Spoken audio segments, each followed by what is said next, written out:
Welcome everyone. Today has been a busy day, in more ways than one. It has been a day of cleaning, of purifying my realm. By which I mean it was time to clean the house and get things sorted out. Which I did, to an extent. However, I do believe it's time that we once again return to the wonderful realm of Pathfinder, Wrath of the Righteous. Or, as I found is infinitely more appropriate of a name, Memefinder, Words of the Reddit. Let's just get into it, shall we? I'm 100% expecting everything to go all the ways, like the Star of Chaos, all directions, all the tangents, except the bloody middle.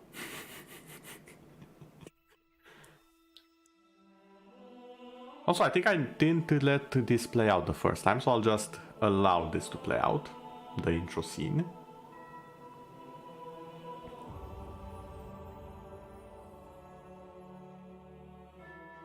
What's the M for? Also, this is some good music. Made with Unity, powered by WIs.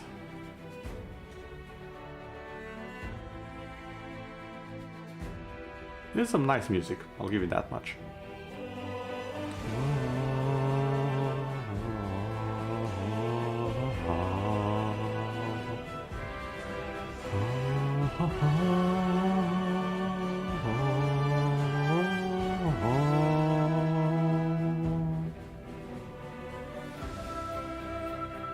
I might try to sing this at some point.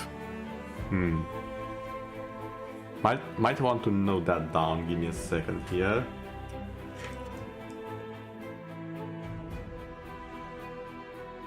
There we go. Okay, new game. Main story. We'll just keep it. Honestly, I'll have it on story because if we go. Actually, no, screw it. F it. We'll go in normal. Next. I just want to get to character creation, to be honest, because it's gonna take a while. I know from last time, this will take a while. Okay, custom character next. We'll just pick a portrait and go. Next. We can adjust all of these later. Now, last time, I think the last one we did was the monk. Which means, starting at Oracle, we have all of these left. Oh boy, oh boy. Oracle. Oracles are powerful divine spellcasters who have access to the most powerful divine magic. Most powerful divine magic, you say? They can effectively heal and empower their allies or devastate their enemies. Oracles have access to a limited number of spells and only gain new ones as they advance in level. This makes them less flexible, but they can cast more spells before needing a rest. Okay, so they have more uses of a type of spell, but they have fewer spells in total. I see that. Mystery. Every oracle devotes their life to studying some mystery. The mystery determines the oracle's specialization, giving them certain spells and revelations, abilities that empower their oracle in their chosen role. That's an interesting thing. Revelations. These are feats and abilities that the Oracle can choose at a certain point I have just started the stream and my ability to talk has already. I'm gonna blame that one on Leo. Already started to go out the window. This is not a good sign. I'm gonna have a drink and hope it passes.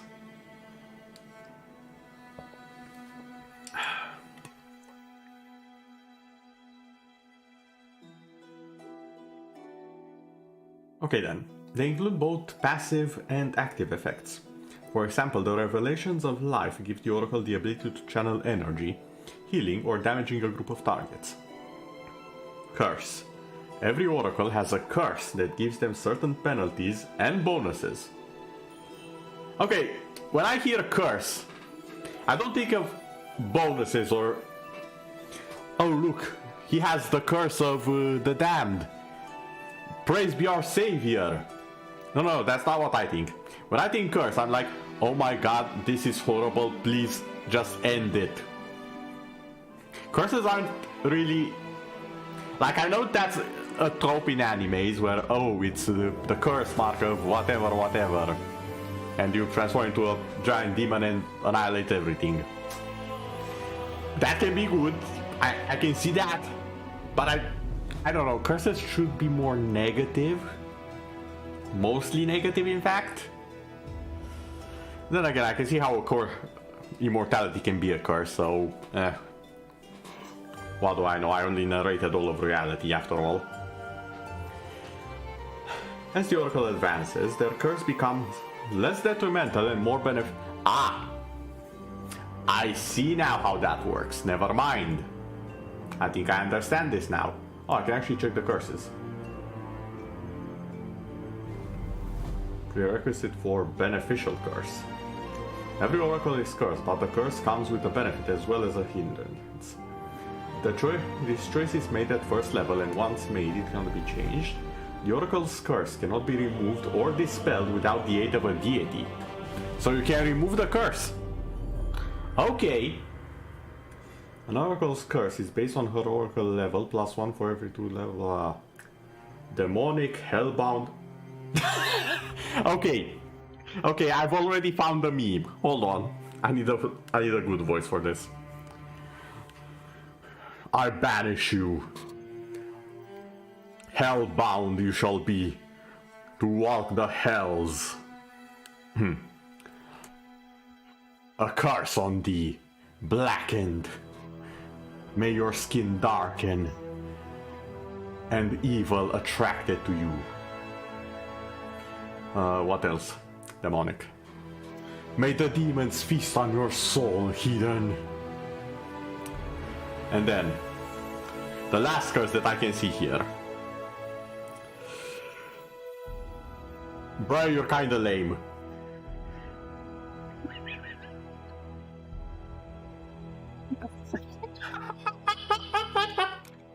Why is the curse just lame? Also, excuse me, the blackened one, I'll admit that even in context sounds a bit racist. I know, when I think blackened, I think burned by fire. That's my excuse. Yeah, it wasn't a black skin joke, it was a fire burned you joke. Okay, we good? We good. Next. Back to the lame part. What is the curse literally named lame?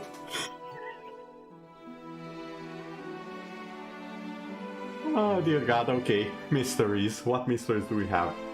Prerequisite for warrior priest and second mystery, you can have more. Ancestor, battle, I can't quite see all of them. We also have revelations. Cover a new secret about her mystery.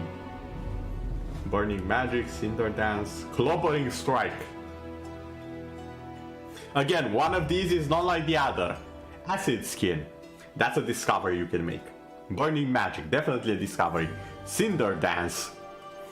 I'm guessing this guy was Tanjiro and he discovered the sun god dance. He discovered Hinokami Kagura. It's fine. It's just Tanjiro from Demon Slayer.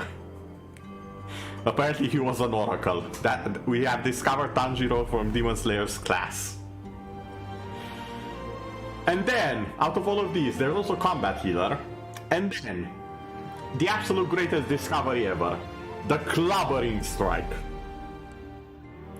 Yes, the ability to hit someone in the head with a bat. What a discovery. I think that was one of the first cavemen.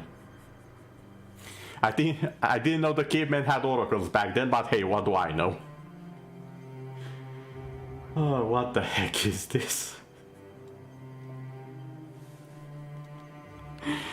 This is literally this is not even one of the specializations for this. This was the first class I clicked on. The first archetype of a class I clicked on this stream. And I've gotten so much enjoyment out of this. And spent over 10 minutes talking about it. Okay, moving on. Divine Herbalist.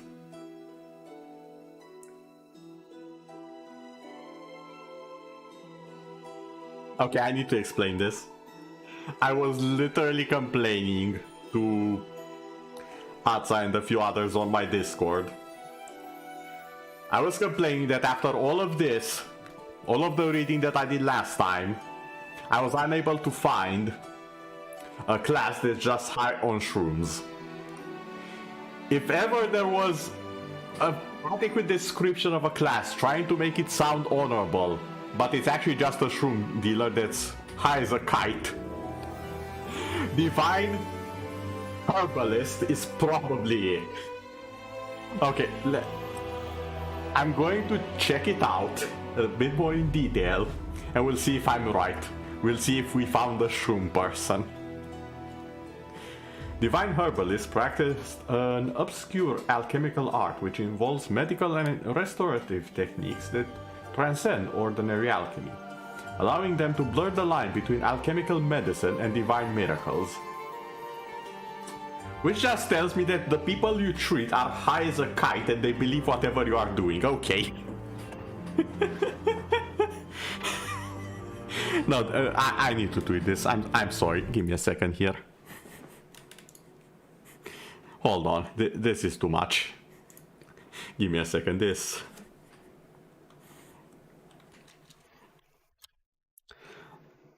Found the high as a kite room class.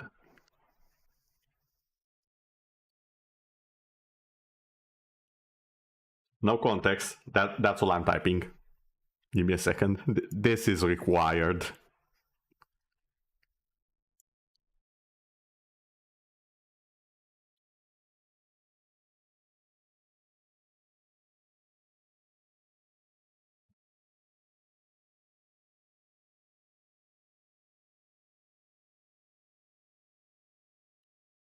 There we go, much better.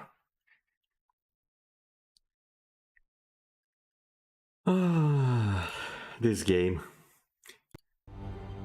There we go, back to the music. Sorry about that. Master Herbalist. Cultivated countless alchemical techniques, la la la. Ability replaces additional skills the Oracle gains from her mystery. Replaces? Very interesting.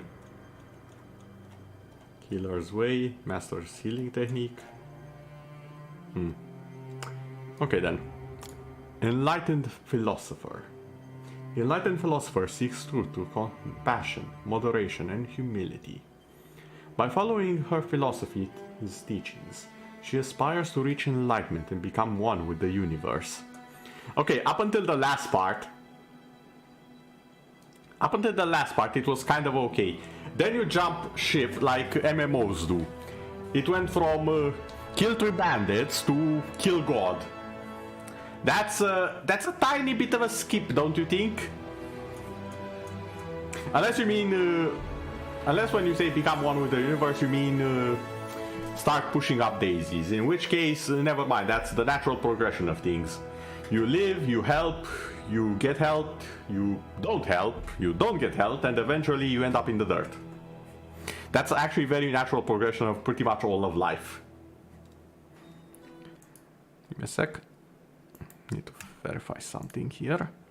There we go. Back to chat. There. So yeah, this is kind of accurate. I think this is fine. Knowledge World. Mental Acuity. Final Revelation. You achieve true enlightenment and become one with the universe. Yes, I do believe that's called dying. Though I might be mistaken. You receive a bonus to all saving throws equal to your charisma modifier. You become immune to confusion, exhaustion, fatigue, nausea, and sickness effects. Yes, you kinda can't get sick if you're dead. So, you'll also won't be confused if you're dead, or exhausted, or fatigued. You'll be a corpse. Once per day, should you die... You know, I was joking. What after that? I called it, you literally die.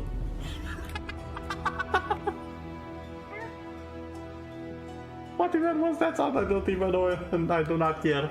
I literally called it, you literally died. The final revelation is you actually dying. I'm done. One round after dying, you are reborn as a living example of the summoning of your chosen philosophy. Your body reforms with all your equipment and you return to life with maximum hit points.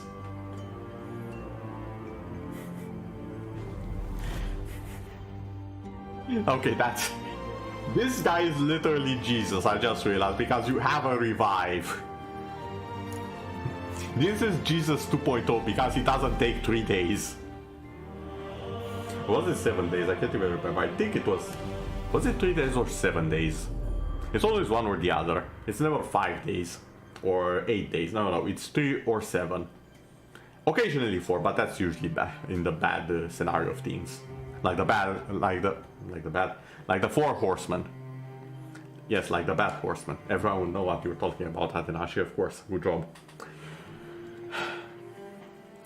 Okay, Lone Strider. A Lone Strider is a recluse who gained her oracular powers from isolation in a deep desert, on a mountain peak, or in other secluded location. A connection to unraveled places gives the Lone Strider powers to evade her enemies. So what you're telling me is... This person is just a shut-in. We have found the average Twitch mod, Twitch streamer, Twitch viewer, YouTube streamer, YouTube content creator, and just people in general of this generation. Myself included, mind you, but still. We have found the shut-in class. This one is it, the Lone Strider. Oracle, why are you so meme? Why every single one of your classes so far has been a giant meme? I know I set the title to the stream, but I wasn't expecting 3 out of 3 memes so far. Actually no, it's 4 out of 4 because the Oracle itself is a huge meme. I still can't get over it. Where is it? Where's the curse? Lame. I curse you to be boring. That is your curse, and you must live with it for all of eternity.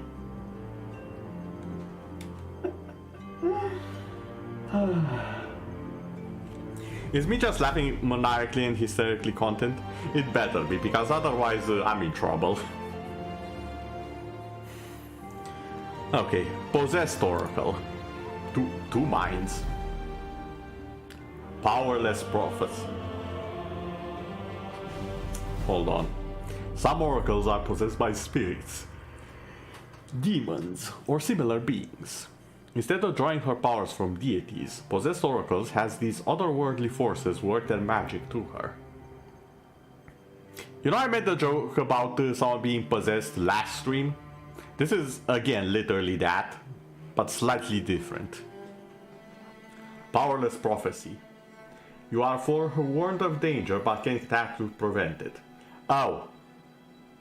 It's the final destination type of prophecy. We know something bad should happen, and we cannot, no matter how hard we try, we still cannot prevent it from happening. Okay, gotcha. You gain Uncanny Dodge as a rogue class feature, but you are staggered for the entire first round of combat. At 5th level, you gain a +4 insight bonus to initiative. Okay. Improved Uncanny Dodge. 4 insight bonus to all saving throws and armor class. 2 minds. +2, it becomes +4, okay. We don't have the Oracle's Curse or Elevation. That's interesting. We have Mystery. And we have the Final Revelation. The nature of these things depend on the mystery.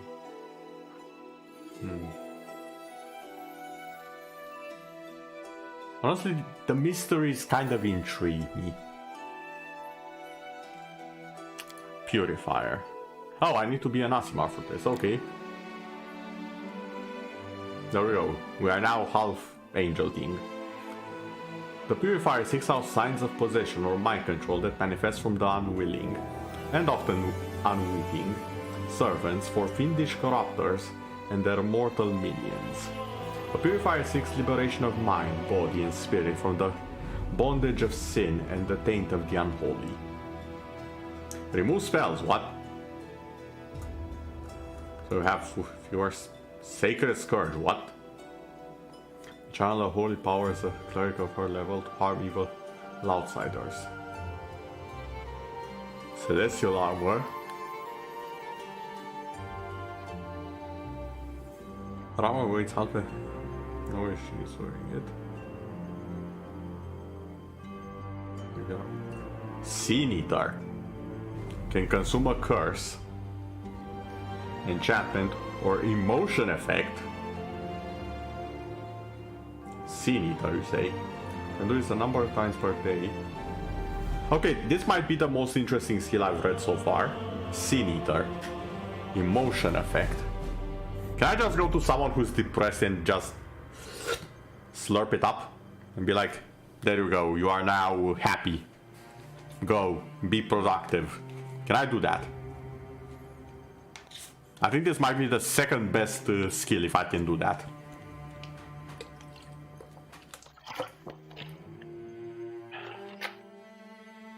Although I don't think I can do it to someone else. I think I need to do it to... correction, I don't think I can do it on myself. I need to do it on someone else.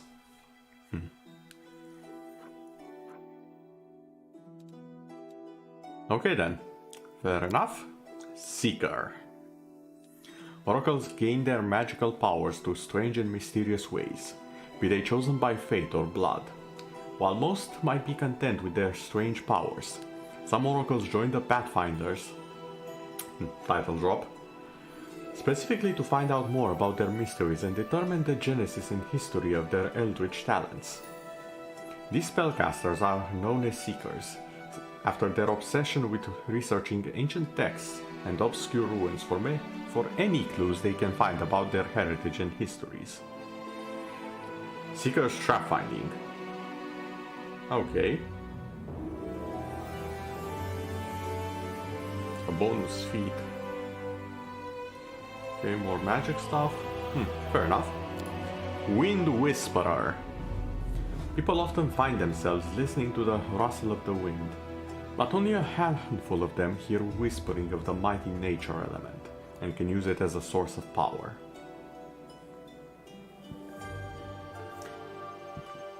Okay, not gonna lie, that's... I'm kinda tempted by this one. Kinda very tempted by this one. Mobility and stealth. Haste of the wind. Freedom of the wind. Ooh. Okay. Alright, this is kind of interesting. We still have a curse though. Elevation is still there, okay. Paladin. I need to actually move along. Because, oh my god, there's so many. There's so many. There's so many, but they're so good at the same time. This game, I swear. Paladins are fighting evil on the front lines. They are good at destroying especially powerful evil creatures. As they advance, they gain access to a small number of basic divine spells, focusing mostly on healing and empowering themselves and their allies. A paladin must have a lawful good alignment, or they will lose most of their powers. Smite evil. Oh, they also need to have a god, okay. Yeah. I think those are gods. I'm not certain. Smite Evil. Paladin can choose an evil aligned enemy creature and gain significant advantage against it, bolstering their chance to hit, damage output, and protection. This ability can be used a limited number of times per day. Ley on Hands. Ley on Hands is a unique ability that allows the paladin to heal themselves and their allies.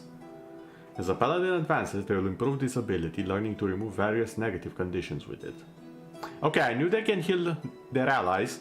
I think this is the first mention I've ever heard of Ley on Hands working on themselves. Which honestly, you should be able to just, touch your wound and make it go away if you can heal other people. I always found it weird that Ley on Hands in other games it's something you use on others and not yourself. Is it that hard to reach sport on your back or something? Is that why you can't heal yourself? Divine Bond. Divine Bond allows the paladin to forge a connection to either an animal companion or a deity. Bond with an animal allows them to choose one of the available creatures who becomes their faithful companion, can wear banding and advances along with the paladin. Bond with a deity lets the paladin empower their weapon. Okay, I kinda like that. I kinda like that a lot, the ability to have either a deity that empowers your weapon, or bond with an animal and have them as a pet, or companion rather. Divine Guardian. The Divine Guardian devotes himself to the protection and guardianship of one creature at a time, be that their liege lord, an allied cleric, or an innocent facing overwhelming danger at the hands of evil.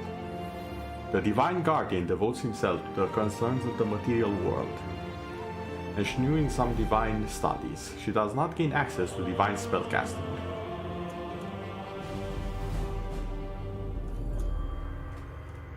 Guardian Hands. Can heal wounds. Okay. Divine Touch. Once per day to a willing creature.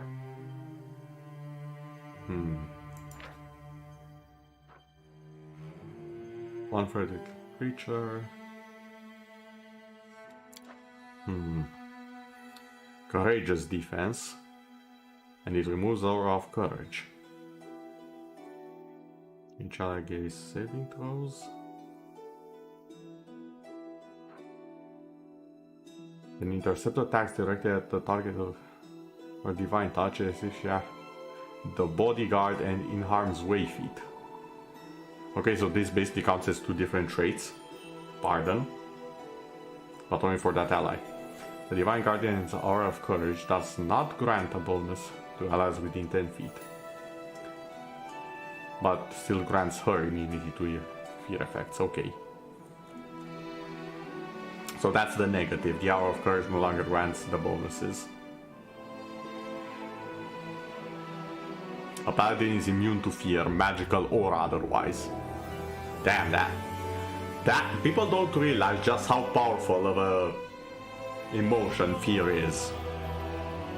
So seeing that starting at level 3 you're just immune to it, that actually speaks volume about the character, their willpower required to become this class. Channel positive energy. Divine Guardian bonus feat. Missile shield. Shield focus. Tower shield proficiency. Toughness. Okay, a lot of physical and... Aura of resolve. Mark of justice. Aura of fate. Aura of righteousness. While we're playing Wrath of the Righteous. Appropriate. Holy Champion. Paladin becomes a conduit for the power of her god. Her DR increases to 10 out of evil. You know, considering it was it's a paladin, I would have expected it to be 10 out of good, but maybe I'm misunderstanding something. Whenever she channels positive energies or uses Ley on hands to heal a creature, she heals the maximum possible amount. Okay, that's good. Divine Hunter. Most paladins rush into battle meeting evil toe to toe. The Divine Hunter prefers to engage evil from afar, striking down her foes before they can threaten her allies. Oh, so it's an paladin archer. Not the most... Actually, be sharp perception. Oh! Oh! Okay then. Divine Hunter Bond. Forms a divine bond with her ranged weapon. Okay.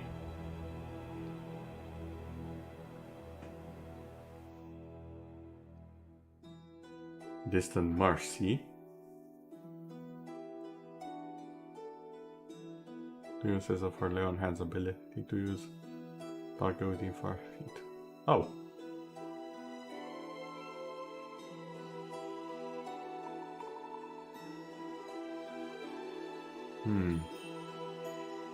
You can also damage the undead. Aura of Clear Sight. Immune to blindness. And each ally within 10 feet of her getting moral bonus on saving throws. Okay. You don't have the result though, which is interesting. No mark of justice but Hunter's Blessing. You can expand the use of Smite Evil to grant herself and all allies deadly aim, precise shot, and improved precise shot. Even if they lack the prerequisites, okay. Okay, this is a little bit broken. Like 1 feat giving the entire party access to 3 different feats. Just a little bit broken, not gonna lie.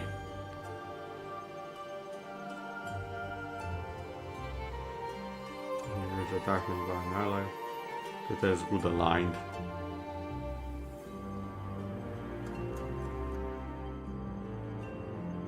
Okay then. Divine Scion. Divine Scions are paladins who improve their battle prowess not only through faith but also through knowledge. They study their enemies to find the most efficient methods of dealing with them. So this is basically just a ranger combined with a paladin from D&D. Hospitalier. Paladins are known for their charity and tending to the sick. The Hospitalier takes this calling above all others, spending much of her time healing the poor and giving aid and succor to those in need. Okay, so this is the medic, like literally the medic. Nurse! Nurse! We require more bandages on aisle 5. Why did I say aisle 5? I'm pretty sure I got those mixed up. It should have been on floor 5. This is the Walmart or IKEA? The heck's wrong with me? Martyr. Every paladin's code instructs him to put the welfare of others before his own, but some paladins take this further than most, shouldering the direst suffering of the world onto themselves in order to help others, and inspiring their allies to achieve highest of valor rather than seeking glory for themselves. Stigmata. The martyr can chant hymns of faith and cause bleeding stigmata to visibly appear on his body. As a move action, you can do it as a swift action. Number of rounds. While it's active, he takes 1 point of bleed damage, which automatically ceases when he ends the ability, but otherwise does not relent even in the face of magical healing or heal checks. Okay. It assists his allies, duplicating Inspire Courage, bardic performance of a bard at his paladin level. Can duplicate the effects of Inspire Greatness and Inspire Heroics, okay. See no evil, hear no evil. Gain moral bonus, okay. Okay, that's a lot of stuff. Or mastery. Oh! 20 feet instead of 10. But he's not immune to fear. That's interesting.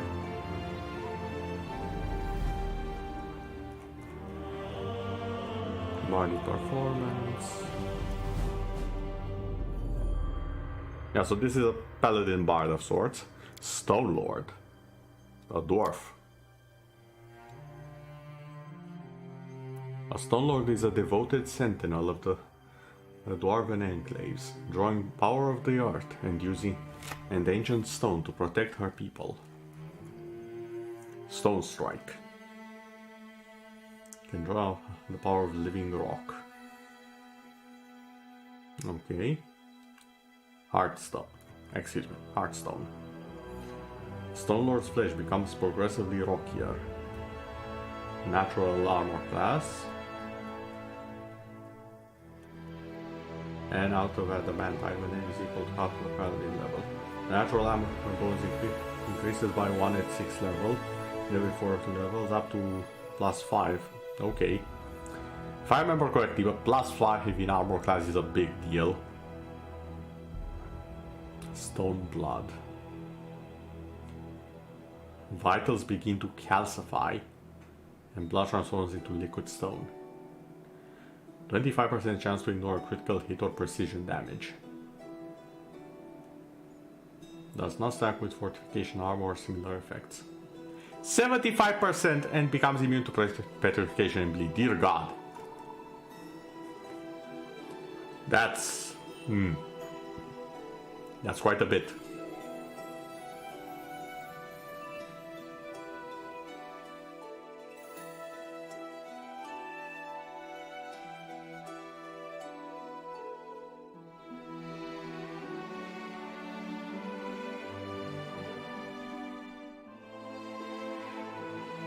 Unusual intelligence, something loyal steed.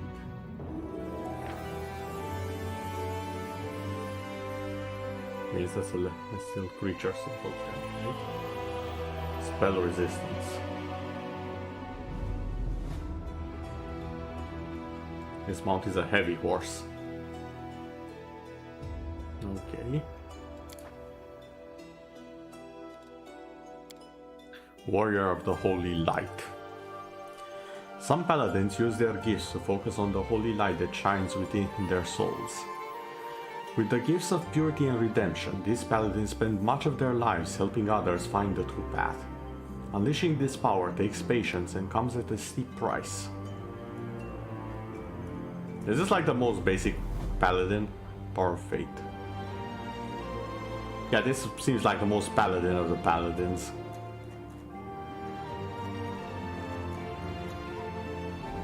Okay, fair enough. Next up. Actually Ranger. And I've already seen some that I probably will make a few jokes on. Rangers are adept at exterminating certain types of enemies. Rangers can become masters of any kind of weapon depending on the combat style they choose.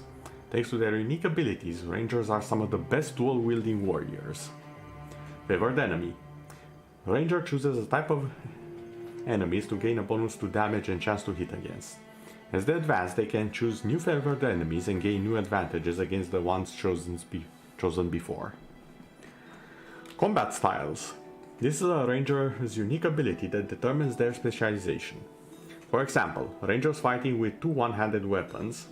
It grants the ranger exclusive ability. It grants the ranger abilities that improve the chosen fighting style, even if they are usually available only to other classes. And Ranger's Bond with an animal companion, of course. Favored enemy. Demon. Why are demons separate? Hold on. Hold the phone. I just saw something that's not okay. Why are demons separate? How much in depth did they go with the mechanics in this game if the demons are separate? Oh dear God. Okay, Demon Slayer. Demon Slayers are known for their expertise in the destruction of demons.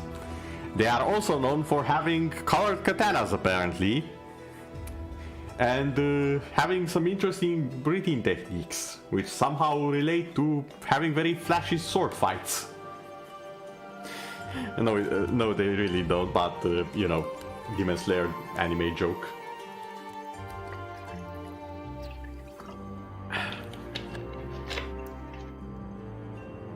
That's it. I don't think I can make a lot of... I said I don't think I can make a lot of jokes, excuse me. Okay, for a second there I thought it said, oh, the Demon Slayer becomes more of a demon. And I was like, excuse me, sir? Sir, that's illegal, sir.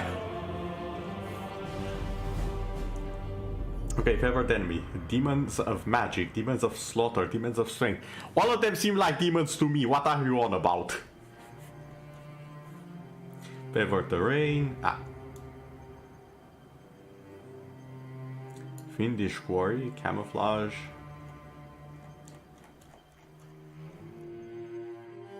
Master Hunter.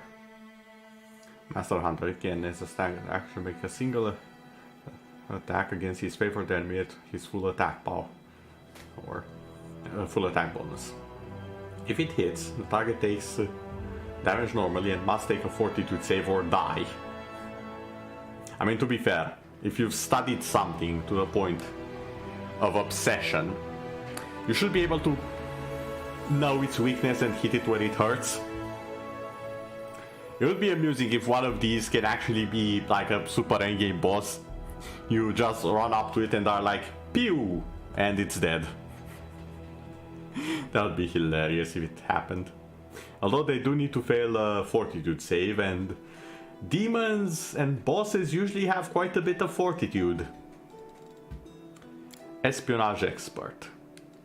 These rangers' favorite hunting grounds aren't woods or mountains, but city streets and enemy headquarters. These masterful spies hunt for secrets rather than meat, using lies and stealthiness as effectively as blades and arrows. Okay, undercover, Ranger's Bond, Espionage Expert magic, excuse me. While usually rangers use their wisdom to cast divine spells, Espionage Experts use the power of their personality. Main casting ability for Espionage Expert is Charisma. Oh! Okay! I'm fine with that. So a ranger can specialize in Charisma for his spells. I'm fine with that. It actually makes a lot more sense. We remove Master Hunter and we gain Espionage Master. Single attack. Again, the fortitude save bonus. It's based on Charisma, not Wisdom. Flame Warden. Emulating the blazing phoenix, Flame Warden sweep through the world like a selective forest fire, burning away corruption, evil, and those who cling to decay. Okay, Touch of Flame. Spellcasting. Fire Belly. Fire Belly. I'm sorry, what? That requires more explanation. Where are your spells? You don't have spells. Stoking the Embers. Can fan the last spark of a recently slain creature's life force back into a full flame. Can touch the corpse of a creature to grant it the effects of Breath of Life. Unlike other spells that heal damage, Breath of Life can bring recently slain creatures back to life. If cast on a creature that has died within one round, apply the healing spell from this spell to the creature. If the healed creature's life total is at a negative amount less than its constitution score, it comes back to life and stabilizes it as its new hit point total. If the creature's hit point total is at a negative amount or greater than its constitution score, the creature remains dead. Creatures brought back to life to the Breath of Life gain a temporary negative level that lasts for 1 day. Creatures slain by death effects cannot be saved by Breath of Life. Hold on, is this literally the Overlord thing where low-level resurrection magic cannot overpower the true death stuff that Ainz did to Gazef? Because if so, that's bloody amazing. And also very complicated, dear god. I'm gonna have to learn all of these as I play. There's no way I'm learning them as I'm doing the character creation. Still, interesting. Phoenix Rising. Gains immunity to fire once per day, rises from the ashes of his own destruction 1 round after dying. The body reforms with all the equipment and he returns to life with half his maximum HP points.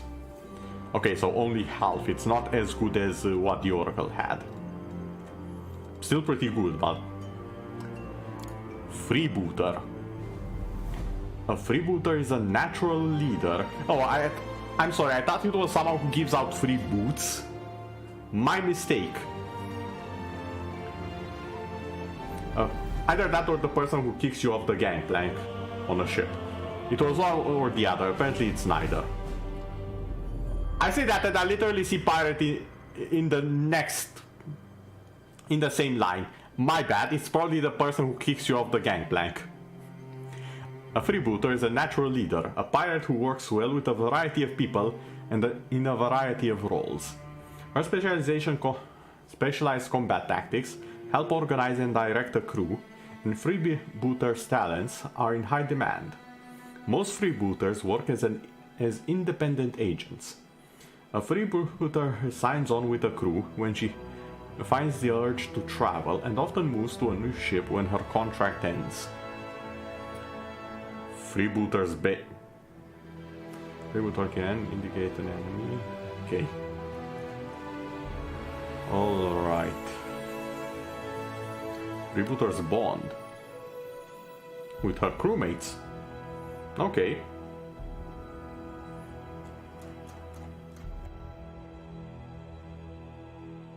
Blah blah blah. No longer have favored enemy though. So we literally found the pirate class.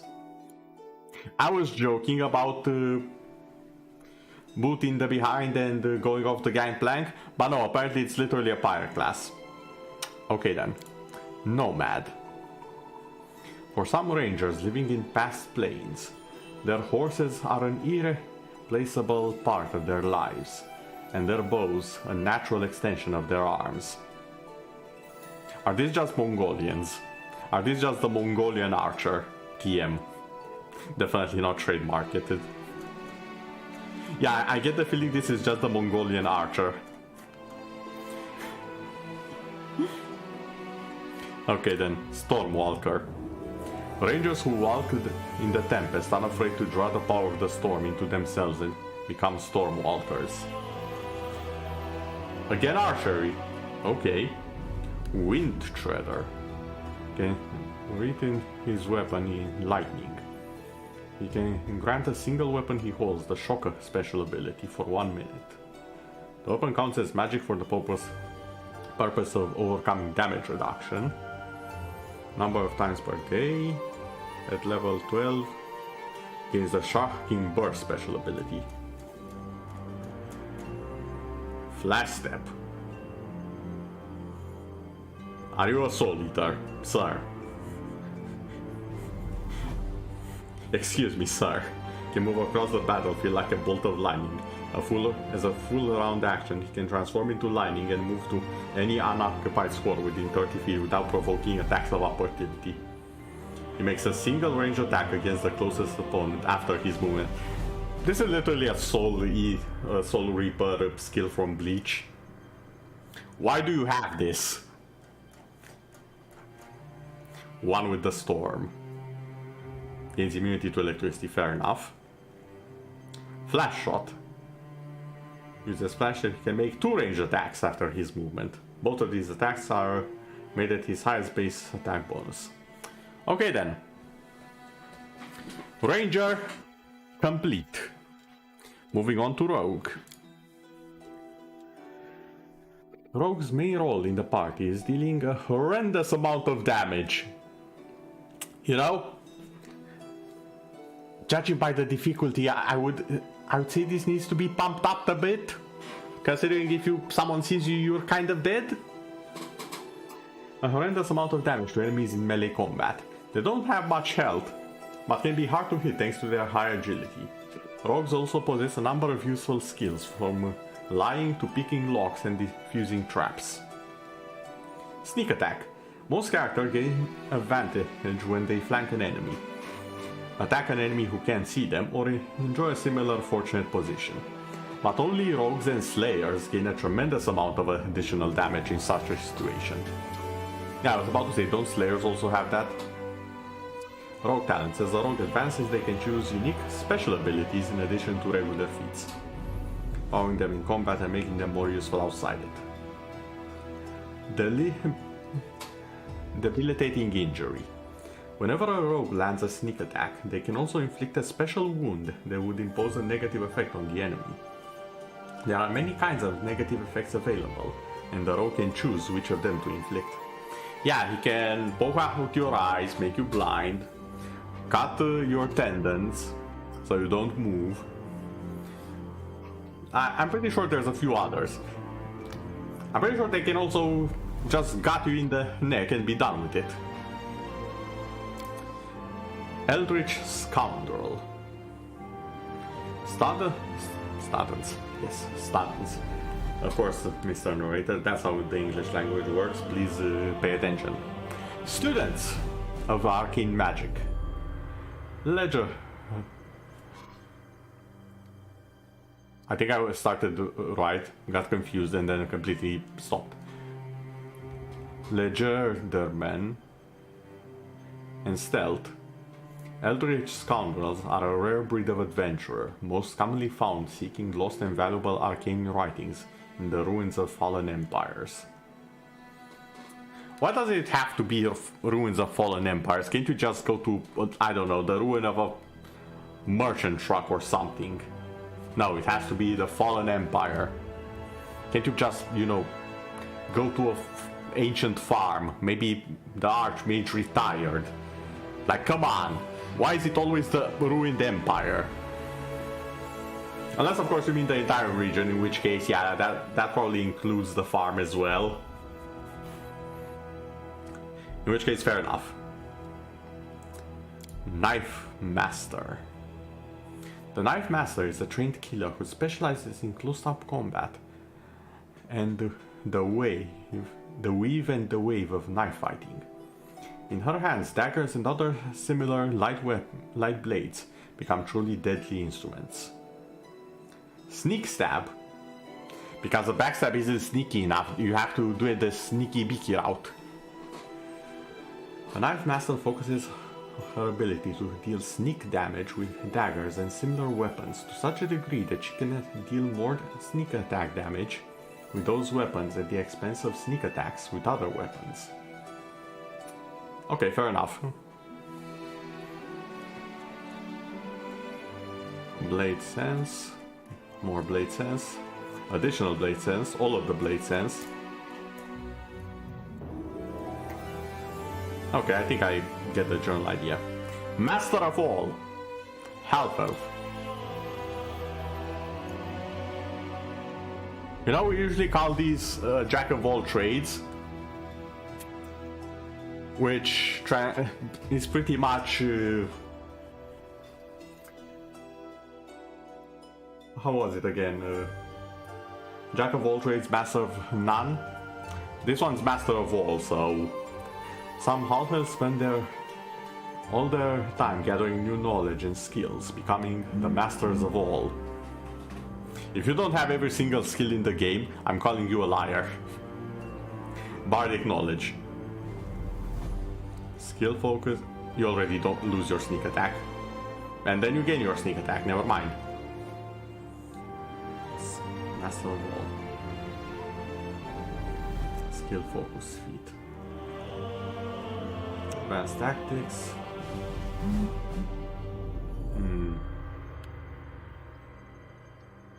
Okay. Yeah, this doesn't seem... I call BS on that name. You are a jack of all trades, you are not a master of all. You are a master of none. Rowdy. Sometimes brute force. Excuse me a second.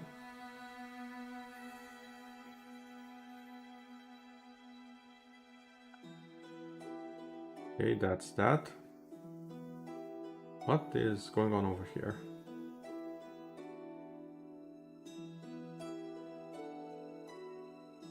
Okay, that's bloody adorable, and I don't even mind that my family interrupted me to send me this. Probably gonna post it on Twitter a bit later, but it's adorable, that's all I'm going to say. Okay, back to the actually ridiculous type of funny. Rowdy. Sometimes brute force is as effective as trickery and stealth, and sometimes even more. Rowdies prefer this approach, and are true masters at inflicting a lot of pain in a straightforward manner. Oh, so this is the person you send when you want someone interrogated or absolutely terrified or scarred for life. Understood. Have a good day.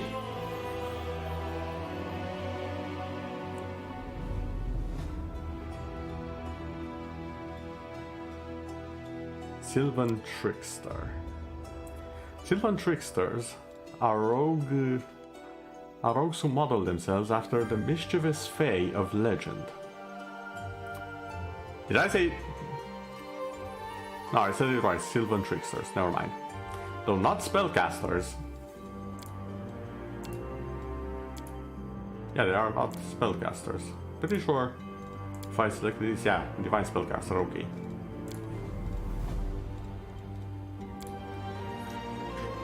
Sylvan Trickster.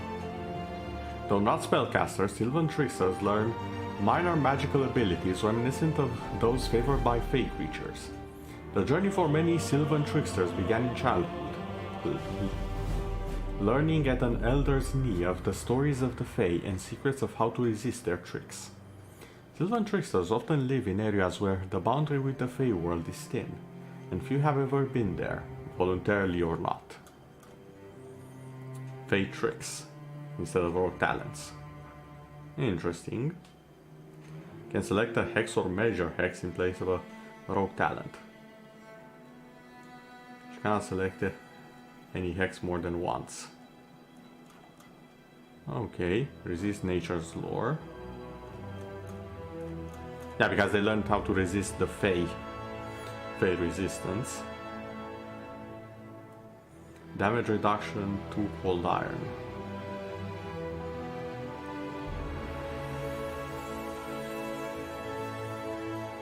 Major hexes. Okay, so a bit of a Fae ancestry combined with Witch, I think, was the hex major class. That's actually pretty interesting of a combination. Thug. Some criminals steal with finesse, their victims only discovering the crime when the rogue is long gone and the coin is already spent. A thug, on the other hand, cares not for finesse. Through both threat and violence, the thug gets what she wants by the promise of force, and has no problem making good on that promise as needed. Frightening. When a thug successfully uses persuasion to demoralize a creature, the duration of the shaken condition is increased by 1 round. If they are shaken for 4 more rounds, they become frightened for 1 round. Okay. Brutal beating. I love how there's a teeth missing there or 2. At 3rd level, whenever a thug deals sneak attack damage, she can choose to forego 1d6 points of sneak attack damage to make the target sickened for a number of rounds. And demonstration intuition applies. Okay, so a lot of intimidation stuff I see here. Alright, neat. Underground Chemist. We have found Alchemist number 5. Arrives with competence. Hello there, Atsa. So, you're a little bit unlucky because I've actually been blowing through these. And not because of lacking laughter, but because I really need to hurry the hell up. I'm just going to point out we have found Jesus, as well as Jesus 2.0, in different classes. As well as, literally the first one, Divine Herbalist. Divine Herbalists practice an obscure alchemical art which involves medicinal and restorative techniques that transcend ordinary alchemy, allowing them to blur the line between alchemical medicine and divine miracles. Also known as everyone who takes their medicine is high as a kite from shrooms and cannot tell what reality is anymore. Remember we were talking in my Discord about the shroom master? The shroom dealer? I think we found him.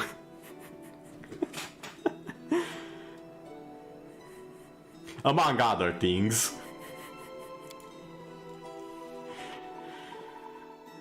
This is the game that will keep on giving. I can already tell. This is just too much. It's too good. And I'm fine with it. Where was I? Underground chemist. Another chemist. Underground chemists are part of the rotting, fetid underbelly of the alchemical world. Oh, for the love of... Excuse me for a second, this is a little bit important. Be right back.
Okay, then, apologies for that.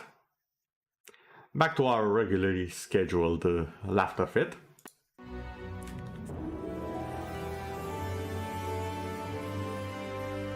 While underground chemists can't hold a candle to dedicated alchemists, they're tricky and dangerous with alchemical substance and potions. So these are basically the underground doctors. They're not your typical medicine doctors, they're the guys you take someone when you want their kidneys taken out and sold on the black market. Got it. We are literally finding a class for everyone. It doesn't matter if you are a shot-in, and yes, we found a shot-in class, I forgot to mention that one. Hold on, where was it? Was it this one? No. Was it this one? No, it was this one, the Lone Strider. A lone recluse who gained her oracular powers from isolation in a deep desert, a mountain peak, or a secluded location. Like, let's be honest, your own, the mother's basement or your own room and never going out.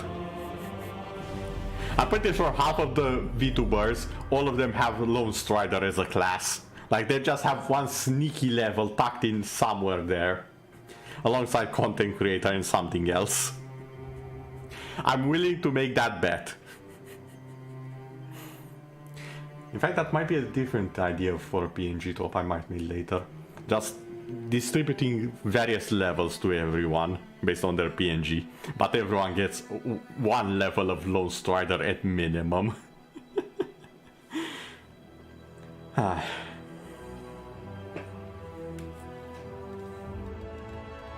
Okay, so I think we're done with the rogue. Yeah, we are done. Moving forward, Shaman. 1 hour in. Okay, this is going a little bit faster. I might be going a bit too fast, I don't know.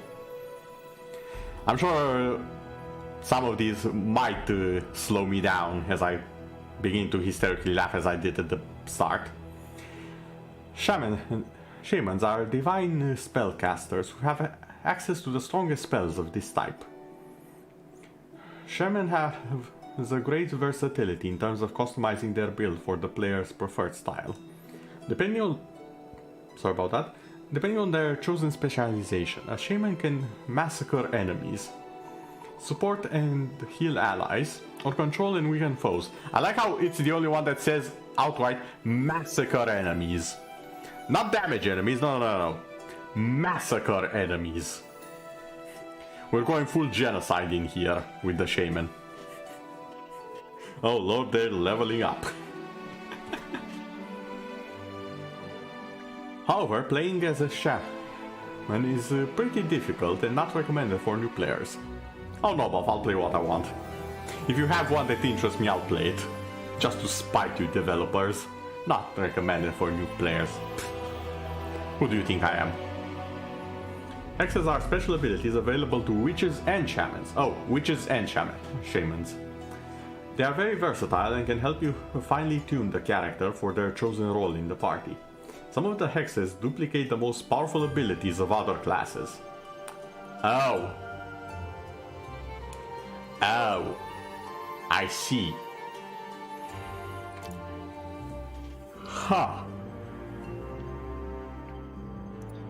Possessed Shaman. For Possessed Shaman, merely communing with the spirit world is insufficient. Instead, she invites the spirit to share her body, granting them the chance to experience corporeal existence.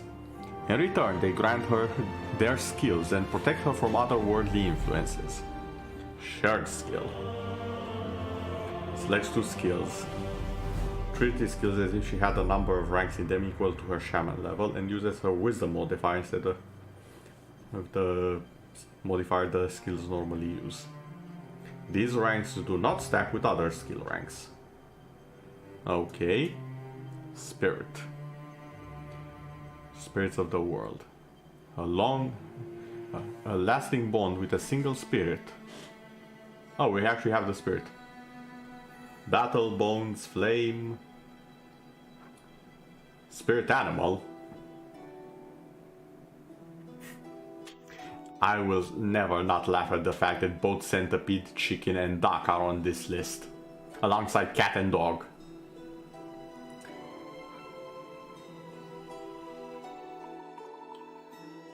Crowded vessel. Whenever a possessed shaman fails a saving throw against a charm or compulsion spell, she can attempt a new saving throw, as the spirits inside her attempt to regain control. If the throw is successful, the charm or compulsion effect ends. Oh. Okay. Wait, you don't have hexes because of this? Oh no, you do have hexes, just later. Or not as many. Wandering skills. Pretty skill safe, yeah, okay. Okay, this is an interesting class, I would say. Shadow Shaman. I know what a Shadow Shaman is, at least from Warcraft 3. I'm not certain it's the same thing though. The best friend. Yes, the best friends. Yes, the stream has already just started. Well, just started. I've been going on for an hour and a bit. But my ability to talk has definitely went out the window. And in case it wasn't obvious, it's not okay, because I live on the first floor. It definitely took some fall damage. English. Chicken soup plus big chongus. If Kason could see me now, she would probably slap me with a bat. Just for saying those words.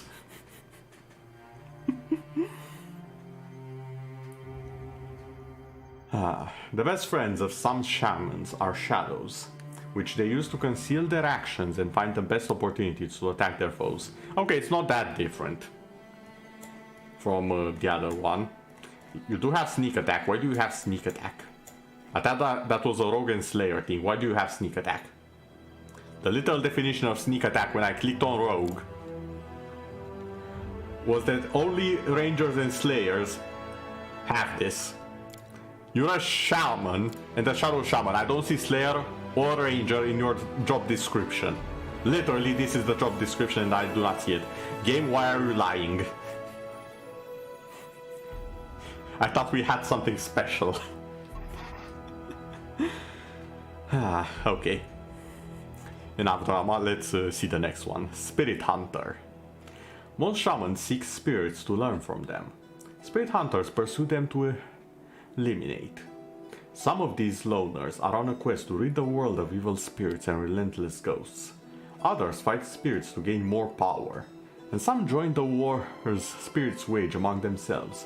No matter how mysterious and inscrutable for a mortal's mind this could be. Spirit Hunters learn to enchant their weapon so it could harm the incorporeal enemies as easily as mortal flesh.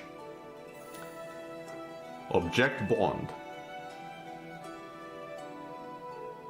A bonded No. Object Bond, not Object Bond. My bad. Slight difference. One of them is denying an offer of friendship, of companionship, or a parasite, depending on the type of bond it is. The other one refers to an object that's bound to something or someone. Hello there, Vesper. Welcome, enjoy your lurking. You are in for something good because not a lot of things will be moving on screen.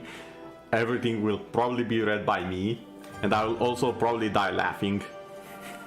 Bond. James Bond. No, outside. This is not the type of Bond you are thinking of. This is not 007. This is not a 007.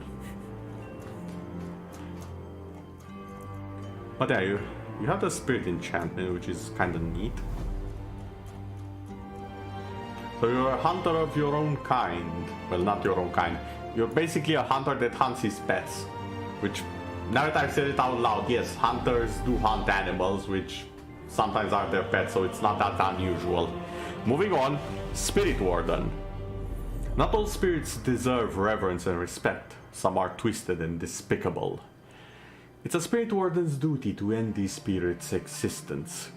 Okay, what's the difference between Spirit Hunter and Spirit Warden? Restless Magic. The Spirit Warden adds the following spell to the list of spells that they can cast. Okay. Okay, some of these sound a little bit broken. Undead to Death. Wait, Undead to Death. Shouldn't it be the other way around? Dead to Undead? Am I missing something? Is that something that turns the dead into the undead? Because if so, fair enough, but otherwise I think you got them mixed up, my friend. Finger of Death, I know what that does. And Sunburst. That sounds a little bit powerful.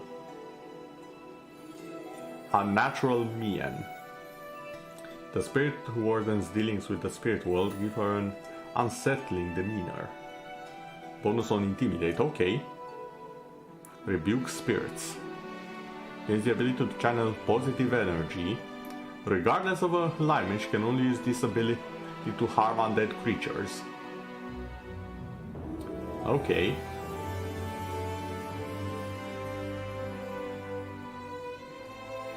The spirits are still Battle Bones, Flame, etc.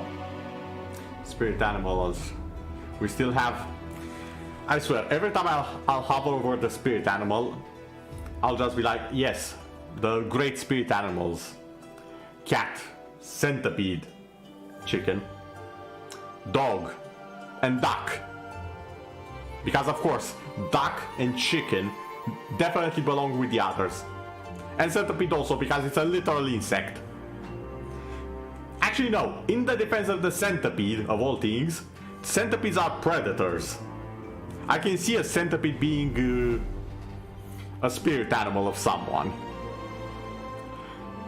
But why the heck is the chicken there? That's the one that I have questions about. Why is the chicken a spirit animal?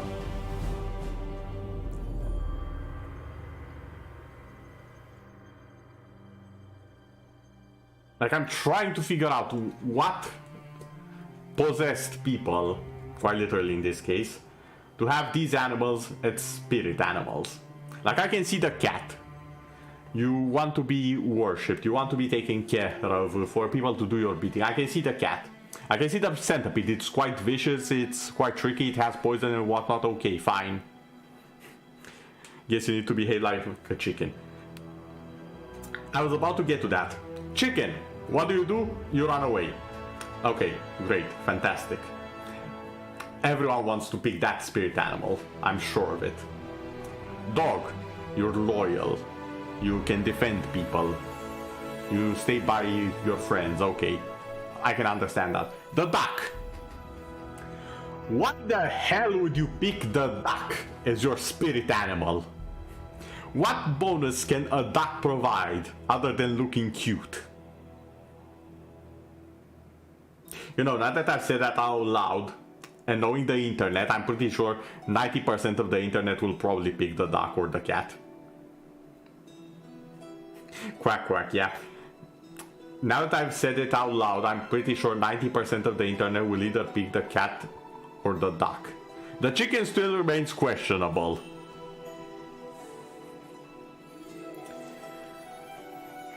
Anything else? Laugh at death.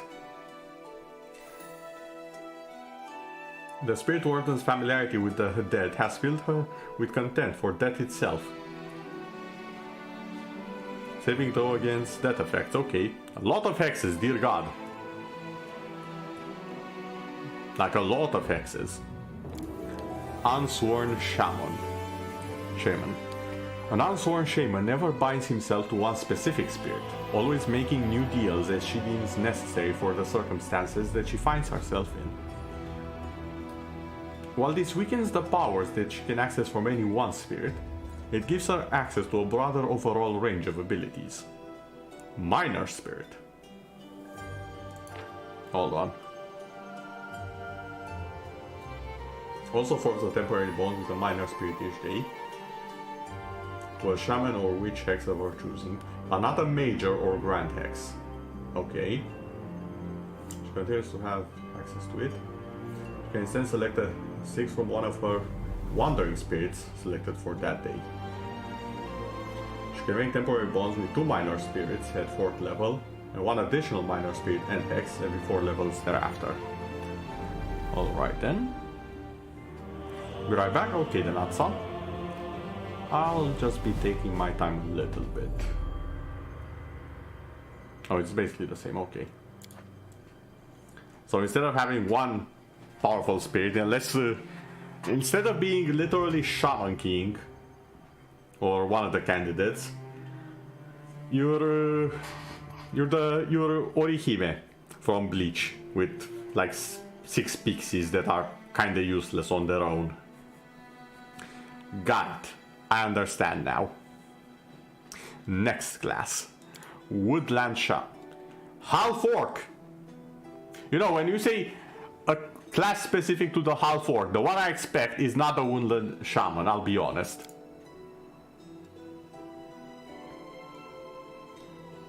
I mean, to be fair, Warcraft has definitely cemented it.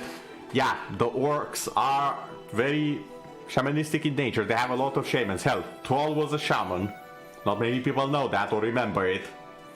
But Troll was in fact a shaman of his clan in Warcraft 3 and World of Warcraft. But that's not something you expect from just orcs. I don't know, maybe it's just me. Half-orcs living in the wasteland have long learned a harsh lesson. The finest survivors and the fittest rulers. Their shamans do not communicate with spirits. They prefer to forcefully subjugate animals and battle spirits, the only kind of spirits they approve. For those who do not fight and do not serve the strongest are destined to die. Such is the law of the wasteland. Okay, now that sounds a little bit more like orcish law. I'm actually fine with this. A different companion. Ooh. Okay. These are some companions I can get behind. Bear, boar, giant centipede. The dog is still there for some reason. And an elk. I know there's more than just these 4. There might be, you never know. Witch Doctor. The Witch Doctor is a healer who specializes in afflictions of the soul. Often misunderstood, she protects her tribe with healing powers, powerful defensive magic, and her own divine witchcraft. Channel energy. Counter curse. Can choose to lose any prepared magic spell that is 3rd level or higher in order to spontaneously cast dispel magic or remove curse. Oh. So Witch Doctor can just heal curses. And we did learn that oracles, most of them are cursed and kinda require the lifting of said curse.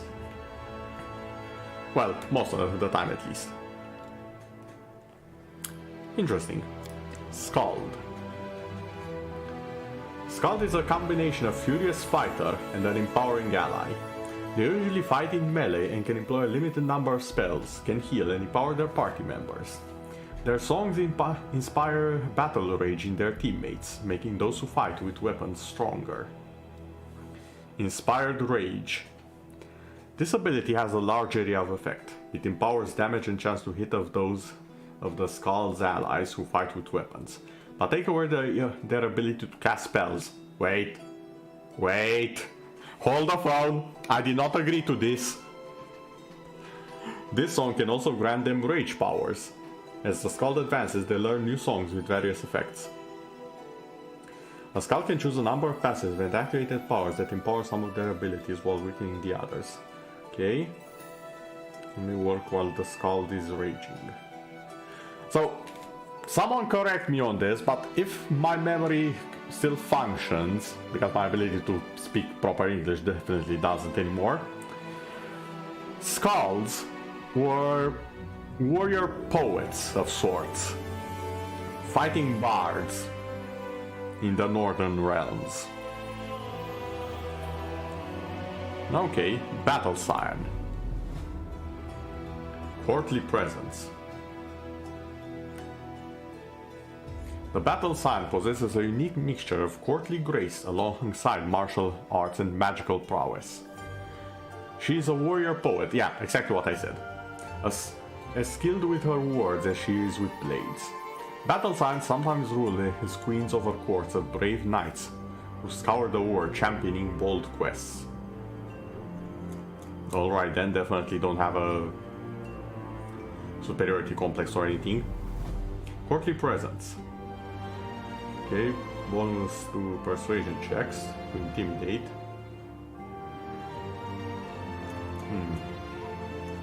Battle prowess, Song of Strength, Raging Song,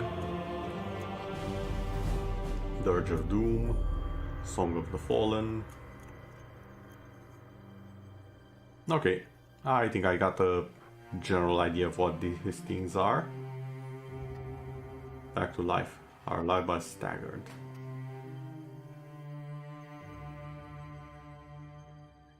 They automatically die if the skull ends the performance or is interrupted. Oh. So don't actually revive them. Battle Singer. The Battle Singer songs are powerful enough to damage the enemies with the sheer power of their vocal cords. I think I found the Dovahkiin. It took me a little bit, but I think I found the Dovahkiin. Minus the dragon blood, unless that's something I can take on later. The first verse, the second verse, the final verse.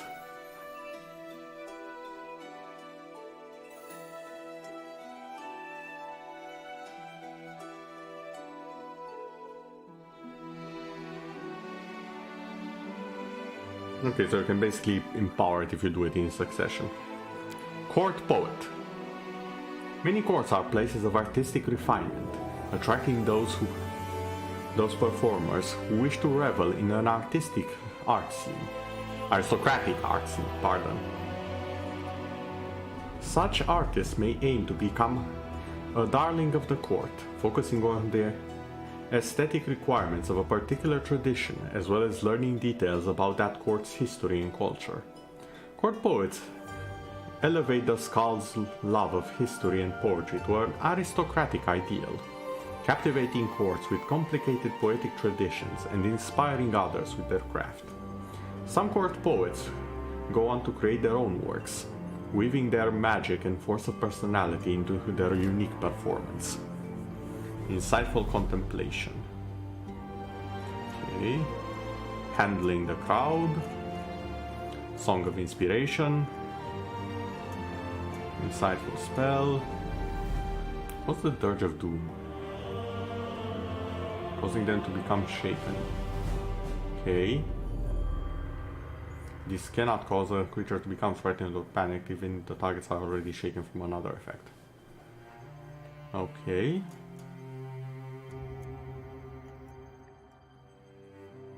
Still, this however lacks the best spell to have ever been invented, which is from the Bard.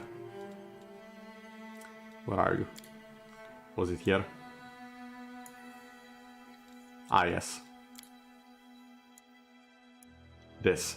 Inspire competence. I will never forget this moment for as long as I live. How can you have a spell called Inspire Competence? Not confidence, no. Competence. Let me make the joke again. Your enemies, not your enemies, you want your enemies to suck. Your allies suck, your co-workers don't do their job. Well, we have the solution. Inspire competence. Get your team to do their job. Get work done on time without any delays and get home 10 minutes early. Inspire competence. Satisfaction guaranteed. Who the hell made that? Like, seriously? Demon Dancer. While the twisted power of the demon-worshipping Skalds is great, it comes at a terrible price. Okay, Fiendish Maul. Excuse me. Whenever a Demon Dancer inspires rage, all who accept his rage gain a bite attack. Oh, they start biting people. You just turn them into zombies, okay. Fiend Totem. While raging, the barbarian sprouts dozens of wicked barks from their body. Anyone striking the barbarian with a melee weapon, an unarmed strike, or a natural weapon takes points of piercing damage. Are you just the volley bear with the spikes all over you? Fiendish X. I don't understand why it just jumps out of place like that sometimes. Demonic Conquest. At 7th level, the Demon Dancer's dances warp the minds of those who accept them even further. Strength bonuses of the Demon Dancer's Inspire Rage increase by 2. However, if effective creature stops attacking or changes target, they suffer damage. Huh. And the Fiendish Maw increases in damage.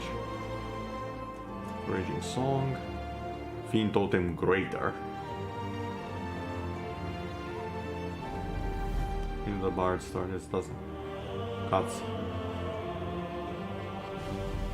Good creatures adjacent to the barbarian are shaken and take damage. Neutral creatures are shaken but do not take any damage.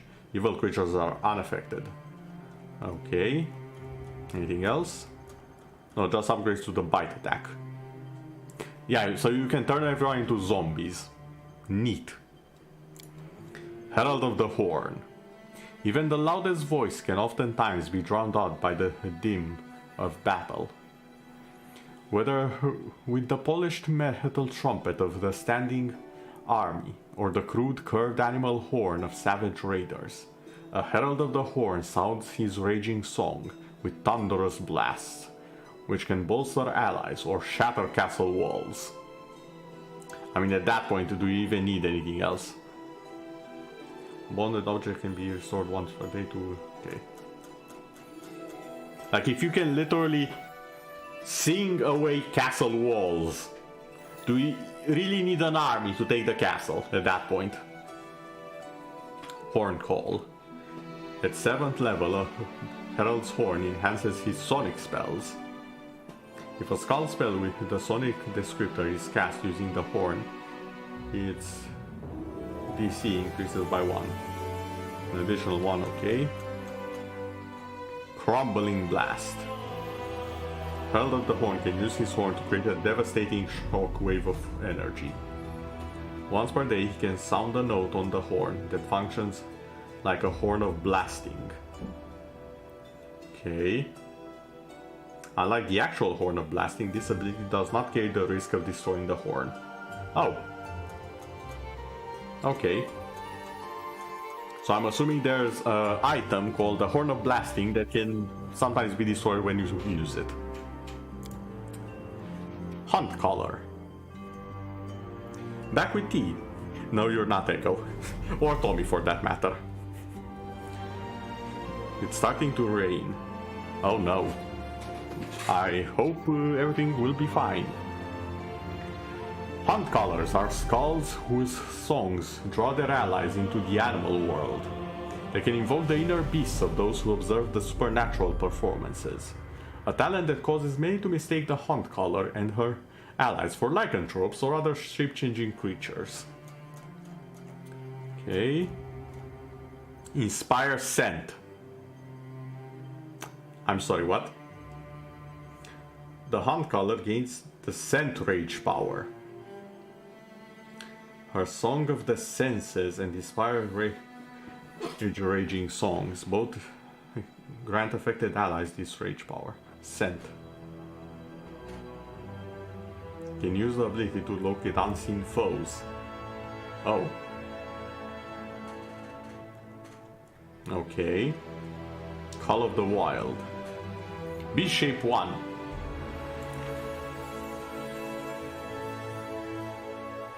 Beast Shape 2 and Beast Shape 3. At 10th level, the Hunt Caller's Raging Song can transform herself and companions within 15 meters into animalistic shapes, as per Beast Shape 1. The same transformation applies to all targets. Okay. Any number of companions. When in animal form, the Hunt Caller is treated as able to speak normally for the purpose of using Raging Song, or not for using other abilities that require speech. They must continue to perform the song for the remainder of the hour, otherwise the effect will end. Okay.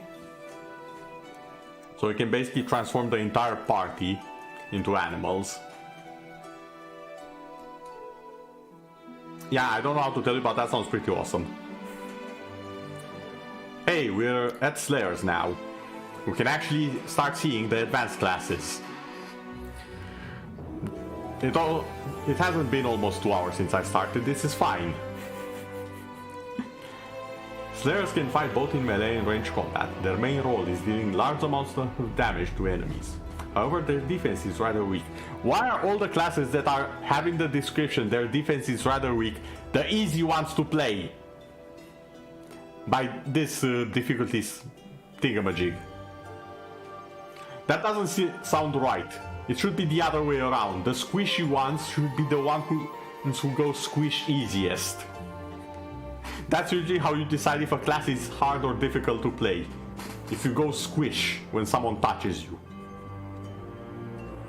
Study target. Okay, give the Slayer bonuses to damage and chance to hit against studied enemies. Slayer talents. As the Slayer advances, in addition to regular feats, they can choose unique abilities that make them stronger in battle. And the sneak attack. Okay. Arcane Enforcer. Some Slayers study the arcane knowledge to learn new efficient ways of hunting their targets. They are known as Arcane Enforcers. Arcane Reservoir. Didn't a different class have that? And Arcane Exploits. Greater Exploits. Yeah, you're basically one of the... You're basically an Arcanist, aren't you? Yeah, I think so. Deliverer. Also known as a Divine Assassin, God's Blade, or Ratbringer. Ratbringer is a pretty good title, not gonna lie. Like, if you want a title that absolutely terrifies someone and sounds the appropriate amount of edge, Ratbringer is definitely high up on the list. I mean, yeah, you have Assassin. That's the classy, boring, everyone knows that one. You have God's Blade, which, okay, but with how many gods there are, it kind of diminishes the effect. And then you have Ratbringer. You don't even know whose rat you are bringing, you're just bringing it, you're dumping it on someone's shoulders, now it's their problem. A Deliverer is a weapon chosen by a god to punish those who have committed an affront to that deity. Evil deities are more likely to use assassins than deliverers, but some good deities use deliverers to deal with problems of a subtler nature than a cleric, inquisitor, paladin, or war priest can typically handle. So, if a god hates you but he can't say it to your face, he's gonna send one of these guys. Understood. Determined Zeal.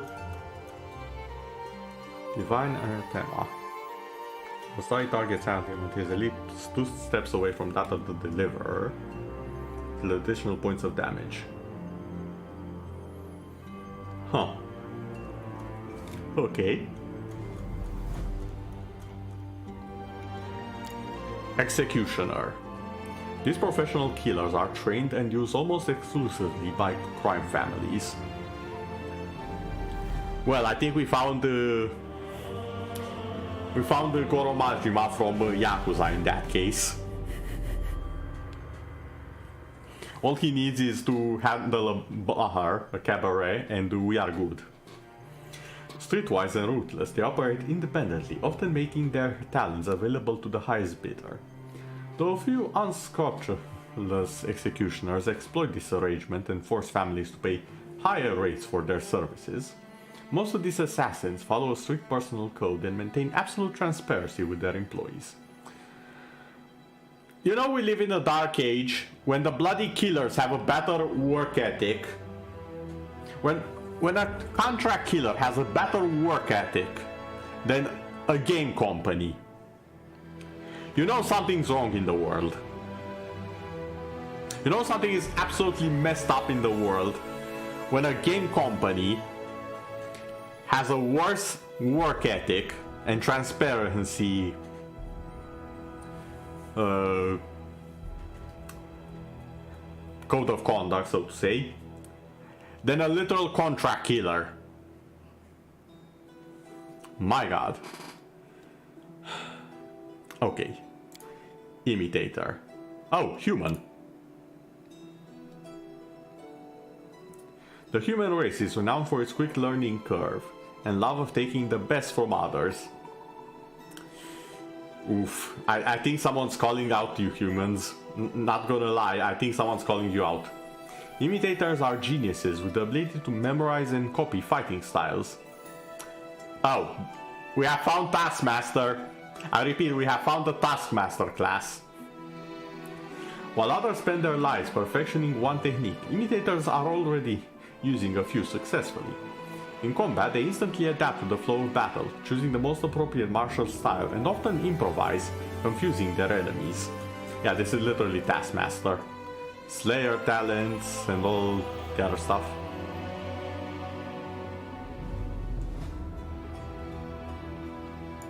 Imitation.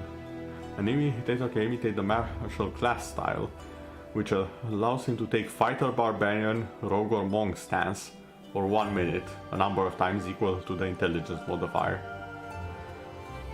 Yeah. Spawn Slayer. Generations of warriors hold the line against impossible odds. Some of their ancient techniques persist to this day. That doesn't tell me why it's a Spawn Slayer.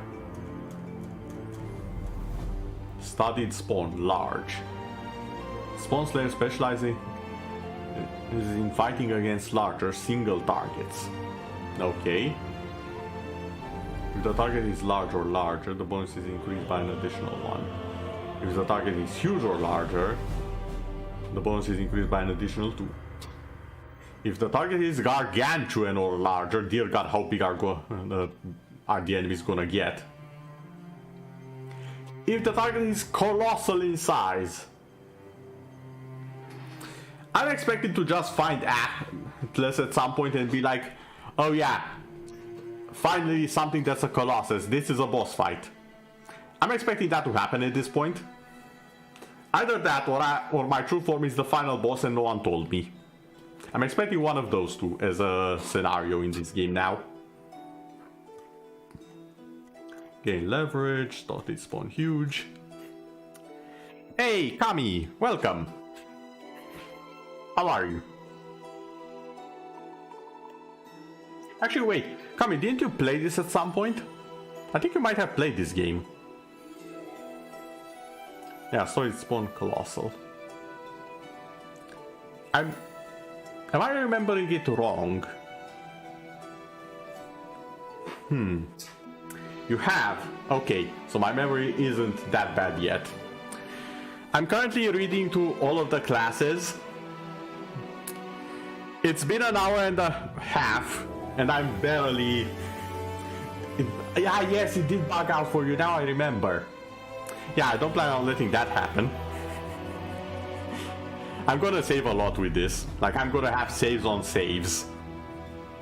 I'm gonna make sure it works. And if not, I'm probably gonna enjoy working my way back up. But either way, welcome, and I do hope you enjoy me reading and laughing my ass off, because these classes are hilarious. Like, just to name a few, I'm sure you already know this, but just to name a few, I have found the Shut-In class, the Weed Dealer, another person being filled with competence. You made 6 runs, all of them, oh no! All of them bug out for unknown reasons. Oh no. I only knew of the one, the most recent one that bugged out for you. I didn't know it was 6. Damn. Okay, yeah. I'm gonna need to be extra careful then. Thanks for letting me know. To be fair, it might not happen because, as you said, it was for unknown reasons. And I'm going to say this. Regardless of what you say, to this day, Cyberpunk doesn't work for me. It's still a buggy mess, where everyone is T-posing, and half of the environment is invisible. I know it works for others, but for me, Cyberpunk is still messed up. So, I'm gonna hope that this game works fine at the cost of Cyberpunk. You only played 1 on stream, you played 5 offline. Okay. They all bugged at the same point. Oh, okay. If it was at the same point, then yeah, it kind of makes sense. Did you try a reinstall? Or a repair from Steam? Because sometimes that fixes it.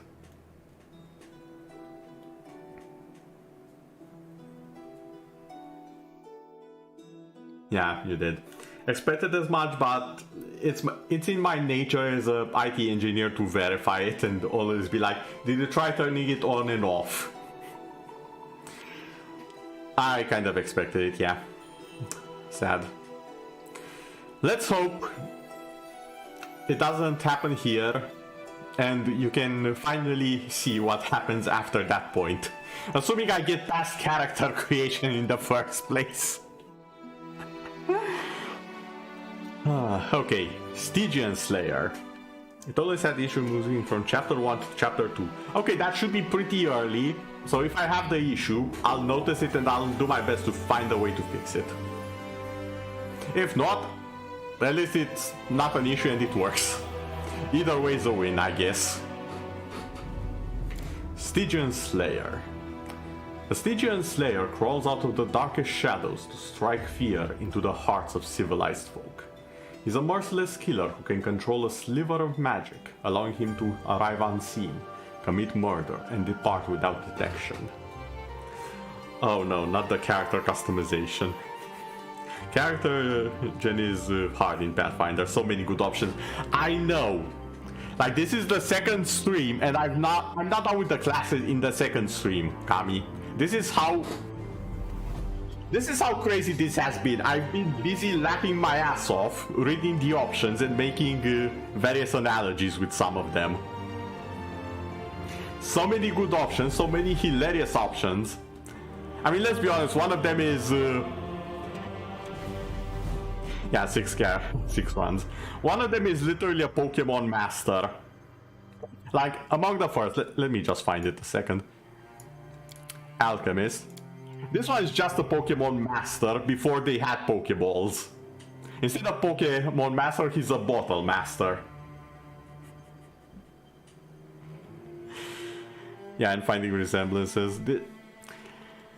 Whoever wrote this had fun, and I can appreciate that. Where was I? Slayer. Stygian Slayer. Stygian Slayer proficiencies. Okay. Slayer talents, invisibility. Gee, I wonder why they didn't find him. It's almost like he has bloody invisibility as a ability. Mist form, even better. Gee, I wonder why they didn't find the invisible person. Okay, we have Vanguard. Vanguards are the battlefield commanders who focus on the brutality of combat and lead their allies to bloody victory. Quick to react to danger, a Vanguard is a valuable scout, capable officer, and skilled tactician. Okay, that's pretty self-explanatory. I don't think you have anything that's out of the ordinary. I don't know, at least one of the specializations here, or one of the builds, has been a little bit standard. I'm not gonna say boring, because it's not boring, but standard. Compared to all of the batshit insane stuff, everything else is here. Second edition Pathfinder has way less options so far. I mean, Neverwinter Nights, which is D&D 3.5, had, I would say, a similar amount of options, but not quite. Like, there were still a lot more options in that one. And I think I found the most options in Neverwinter Nights 2. Out of any D&D PC game. Up until this one, at least. In this one, yeah, a lot more options, dear God. Not that I'm complaining. Sorcerer. Sorcerers are powerful arcane spellcasters, very effective in combat. Like the other arcane spellcasters, they can use a limited array of spells, which makes them less flexible in various situations. However, they can cast more spells before they need a rest.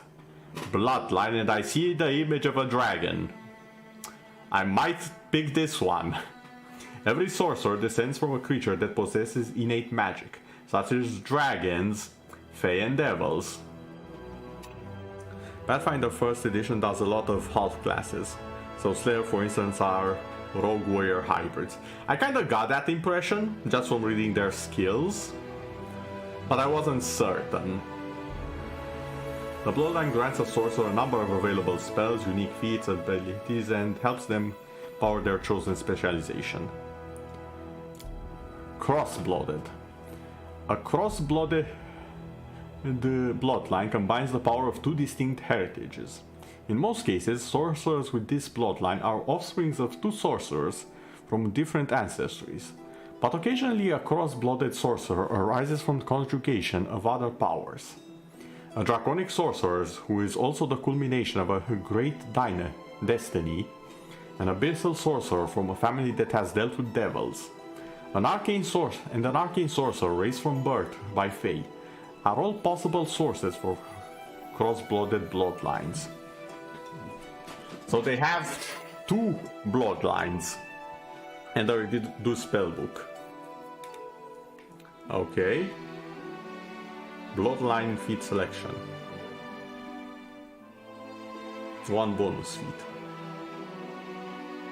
Okay. Empyrean Sorcerer.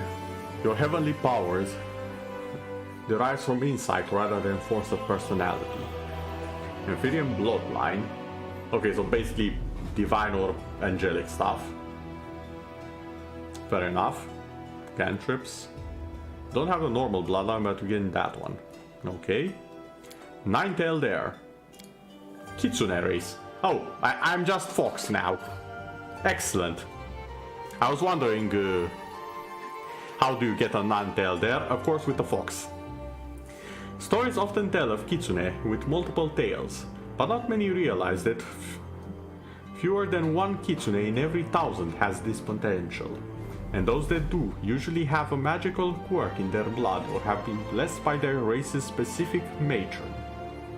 As a result, most that harness the mystical powers of their newfound tails often gain sorcerer's powers, becoming nine-tailed heirs. Bloodline, nine-tailed heir. Magical tail. At 3rd level and every 2 levels thereafter, a nine-tailed heir gains magical tail as a bonus feat.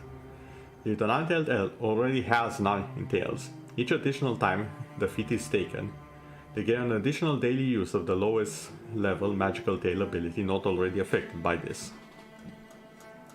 So you just gain a lot of tails. Interesting. Okay, I actually like this idea. Atsa, no. Bad Atsa. Yes, that would normally earn you a ban. In a variety of chats. Still, this is interesting because in most scenarios like this, you either are descended from the nine-tailed fox, but you don't actually have 9 tails, or you already have the 9 tails, and for some reason you are not already a god blasting everything to ash. I like that it's you start out as an heir of the 9 tails, and you slowly gain all of your tails. I wonder if they'll actually show the tails being gained. That would be cool. Overwhelming Mage. Innate magical powers are always a tempting phenomenon, and many people are content with the extent of their powers, but overwhelming mages strive to improve the sheer capacity of their powers. Overwhelming penetration.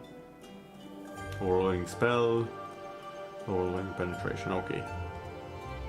Sage Sorcerer. Your magic comes from the knowledge and traditions. Yeah, I like being chat gremlin, when it's needed, of course, otherwise you're just chill. I know what's up. I am well aware of the times when your gremlin side comes out to play. And it is appreciated, as long as it doesn't overstay its welcome, if you know what I mean.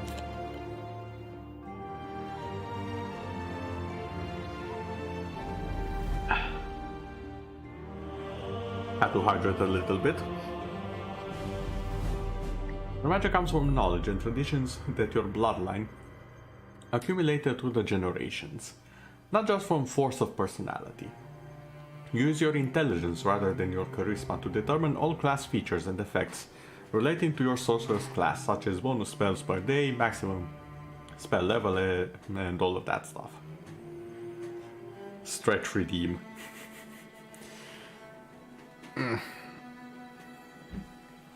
Don't really have a stretch redeem, but there, I'll do a little bit of a stretch.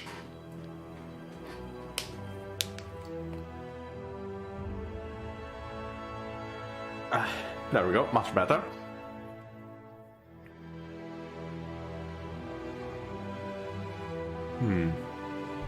Sage Sorcerer.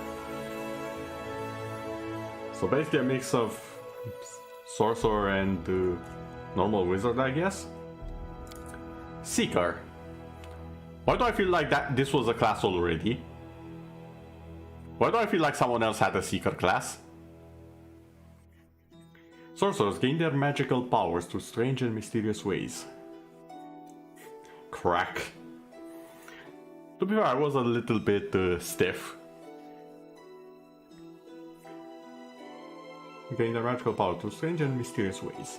While most might be content with their strange powers, some adventure far and wide in search of greater understanding. Okay, this is very, very familiar to me. Is there literally some other Seeker class? Like, literally Seeker.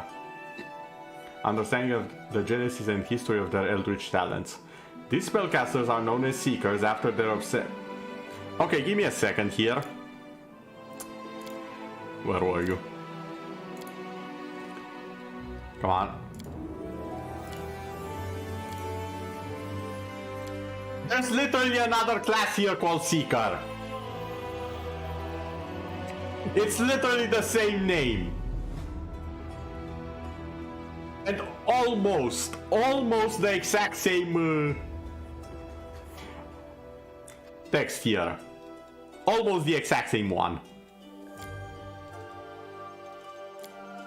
One's an Arcane Caster. The other's a Divine Caster. They're both Seekers. That's the only difference. Okay. I mean, to be fair, it's not impossible for two people with different sources to their power to have a common profession, but still.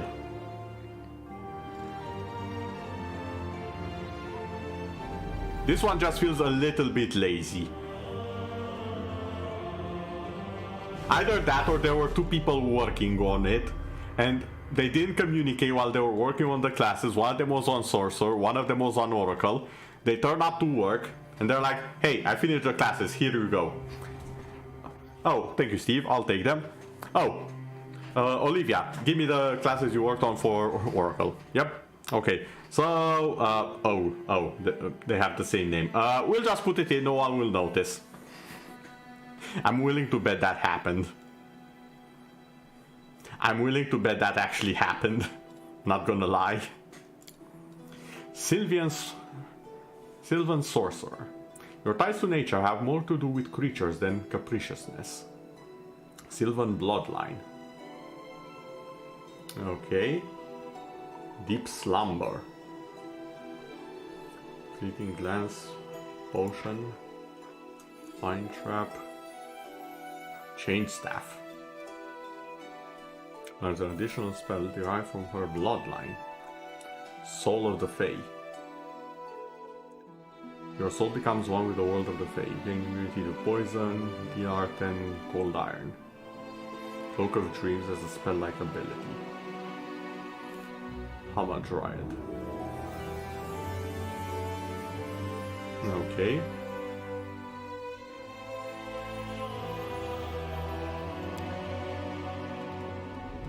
Okay, that was the Sorcerer. We now have the War Priest. Honestly, from the Sorcerer, I'm a little bit tempted by the Nine-Tailed Heir and the Cross-Blooded. But we shall see where that takes us. War Priest. War Priests apply both cold weapons and a vast array of sacred spells.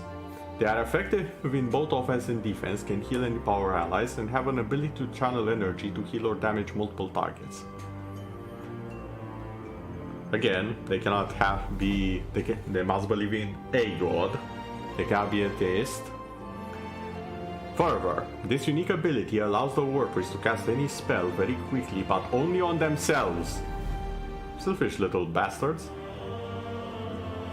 What sort of a priest doesn't help the people? Actually, now that I read it out loud and think about it, the War Priest probably. The War Priest probably doesn't want to help people except by sending them to an early grave. And it's usually not his people. So, yeah, that actually kind of works out. They can use a spell to make themselves stronger than attack an enemy on the same round. This ability also allows the War Priest to heal themselves or their allies with a touch or damage the undead. Blessings. Choose as a deity to worship. Each deity grants a number of blessings that give unique abilities. The War Priest can choose 2 of them. Sacred weapons. War Priest chooses one weapon type from many available and perfects the art of using it. As they progress, it deals more damage and can be empowered with various spells and abilities. War Priests also gain bonus feats that give them bonus to attack and damage rolls available only to them. Huh. Feats, deities, spontaneous casting, spontaneous inflict and spontaneous cure, and the weapon focus. Okay then, let's see a little bit more in detail. Champion of the Fate.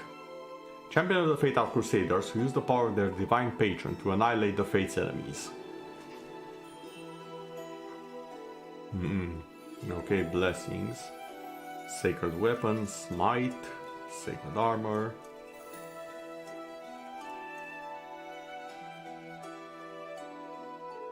Alright. Cult leader. Basically all of the VTuber community after Cult of the Lamb got released.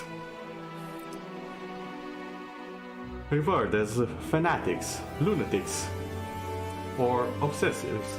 Cultists see themselves as genuine devotees of their deity, and the hierarchs of those devotees, the cult leaders, as the most fanatical of them all. Cult leaders are known for turning reasonable hearts towards corrupted teachings and striking at those that get in the way of their agenda. Yeah, that sounds about right.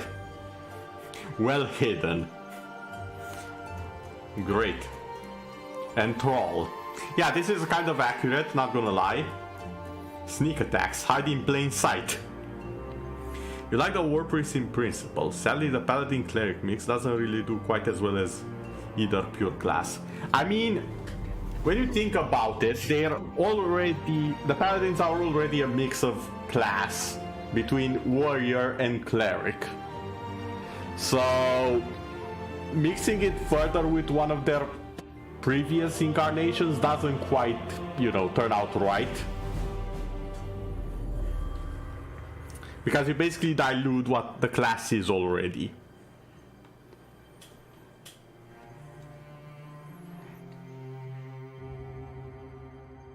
Disenchanter. While many war priests focus on threats to the body, the Disenchanter focuses on threats to the mind and soul. Using the power of his patron, the Disenchanter seeks to keep the powers of magic in check.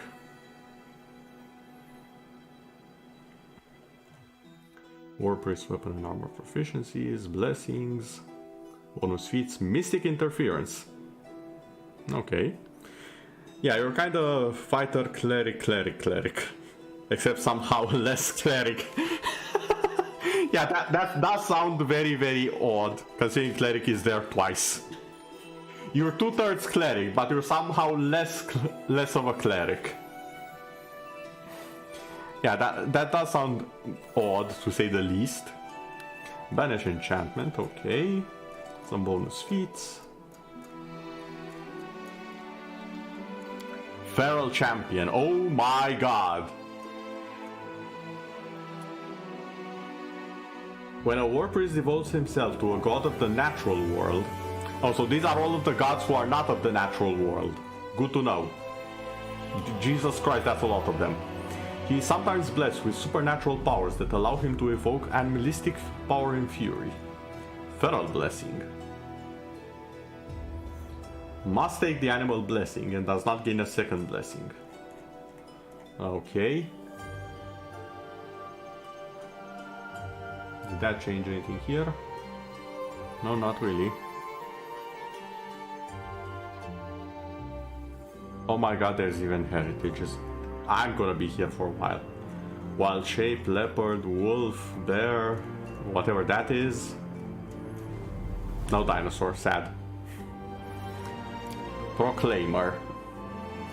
As a proclaimer, rushing into the abyss-twisted wastes. Why did I say waters? With nothing but his weapon in hand and his faith in his heart, shouting his deity's name to the skies. Most proclaimers don't survive their first day in a hostile environment, but those who do become the stuff of legends, bolstering the spirits of crusaders near and far. Yeah, I would definitely say that grabbing your weapon, shouting the name of a random god to the skies, and then charging into battle against, people who are just minding their day, just because they don't worship your god, I would indeed say that tends to end badly for you. It's no wonder you don't survive the first day. Like, imagine trying to do this, but everyone has swords and spells. You would be dead day one. For sure. Cleanser of evil. Zone of sanctification. Okay, apparently those are your... That's your shtick. 2 uses of fervor as a move action. Cleanser of evil. Create a zone sanctification. All evil outsiders in the zone when it becomes active must succeed a will saving throw or be pushed back until they are out of the area. Okay. Cleanser of Evil. Spending 1 favor to deal holy damage to all evil outsiders. Fair enough. Shield Bearer. Shield Bearers are divine warriors who stand on the front lines of battle, shoulder to shoulder with the soldiers of their people. I mean, yeah, you have a shield. That's okay. Sacred Shield though. And you don't have the normal sacred weapon, you have a different type.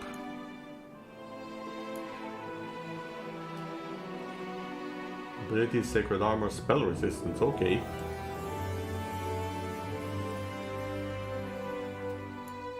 Okay, I see you. Fortification 75. Okay, that's a big fortification number. Okay, that's the War Priest.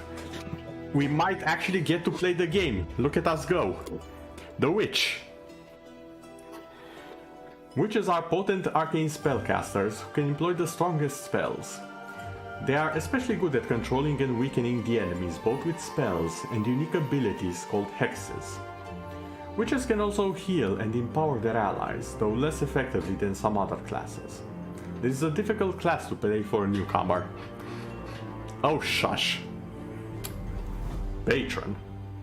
Each witch chooses a patron among the arcane entities, such as elementals, death, or fate. Oh, I'm glad I can have that on speed dial. That will allow me to cheat it. At least I would hope so. Like, imagine literally having that on speed dial, because they are your patron, and when you finally get beaten by the adventurers, you cannot just be like, wait, pulls out the phone, does up, hey, that baby, yeah, I'm about to die, can you send me back? I need to finish off the adventurers, one of them is basically half in the grave. That would be sweet, okay, yeah, I'll see you in 5 minutes. Yeah, I'll remember to buy some milk on the way in. Okay, thanks babe. You die and then you come back just as the adventurers are looting your corpse. And you're like, ha, I'm back.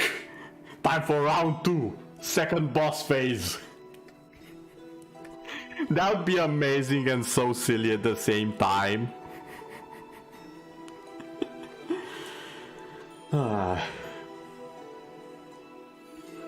Also, don't pick me as your patron. If you pick me as your patron, I will literally ignore you. Unless you do something very amusing. Do not pick Fate as your patron. Fate is just relegating all duties to me. And I promptly ignore them. That's a very bad idea. The elementals are cool. The elements are cool. Go with an element if you want a patron. Don't go with that. Actually, no, go with that, the elements, but don't go with Fate. Fate is a bad choice. Calling it right now. And Familiar. Familiar, a witch chooses Familiar who gives them a bonus to certain abilities or skills. Possible selections: Agility, Ancestry, Deception, Devotion, Elements, the Hex, Nails, Ice Plant. One of them just sounds like Faceplant and I'm getting... Where's the rest? Like, I see Cat, Centipede, Chicken, I'm assuming that's dog, but where's the rest? There should have been more here. Unless they took... One of them is half taken out. What the heck is this? Okay, let's see the first witch. Elemental Witch. Witches sometimes dive deep into elemental energies, allowing to evoke destructive powers upon their enemies. Elemental Patron. Fair enough. Elemental Ray. Hexes, more Elemental Ray. Okay, that doesn't change a lot. Wait, Elemental Ray. Selects one type of energy. She gains the ability to use this energy to create a ray of destruction. Oh. As a ranged touch attack. At 11th level, she selects one more energy type. Okay then. Fair enough. Hagbound. Whether a changeling in the process of succumbing to their mother's call, a witch cursed by a hag to become her instrument of torment, a vain and petty witch overeager for power, or some unfortunate soul, a hag-bound witch finds its soul has been infected by a hag's spite and powerful corrupt arcane magic. Her mind and body begin to transform to reflect her new being. Hag-bound witches suffer a slow, transformative taint that is similar to the cursed corruption and make ideal candidates for this additional power and tragedy. Okay, you already gained claws at level 1, that's not good. We need more tea. Yes, you might want to get an appropriate amount of tea, this is going to continue for a while longer. Hunched Muscle. At level 2, warty growths and knobby muscles twist the hag-bound's body. She gains a +2 size bonus to her strength score. This bonus increases by 2 at 8th level and 14th level to a maximum +6. Vile Curse. Ooh. At level 10, the hag-bound becomes exceptionally skilled at cursing others. She can cast Bestow Curse at will, but the duration becomes 24 hours. Once a creature has been affected by this ability, it is immune to the Witch's Vile Curse ability for 24 hours. Okay. Hag Transformation. At 20 level, the hag-bound transforms into a true hag, purging all goodness and life from her in exchange for dark power. Her type changes to monstrous humanoid, and she gains immunity to charm and fear effects. You also gain 31 spell resistance. That's okay then. I think this is the first mention we have of a proper transformation into something inhuman. Actually no, it's not the first one. It's the most obvious one, so to say. Hex Channeler.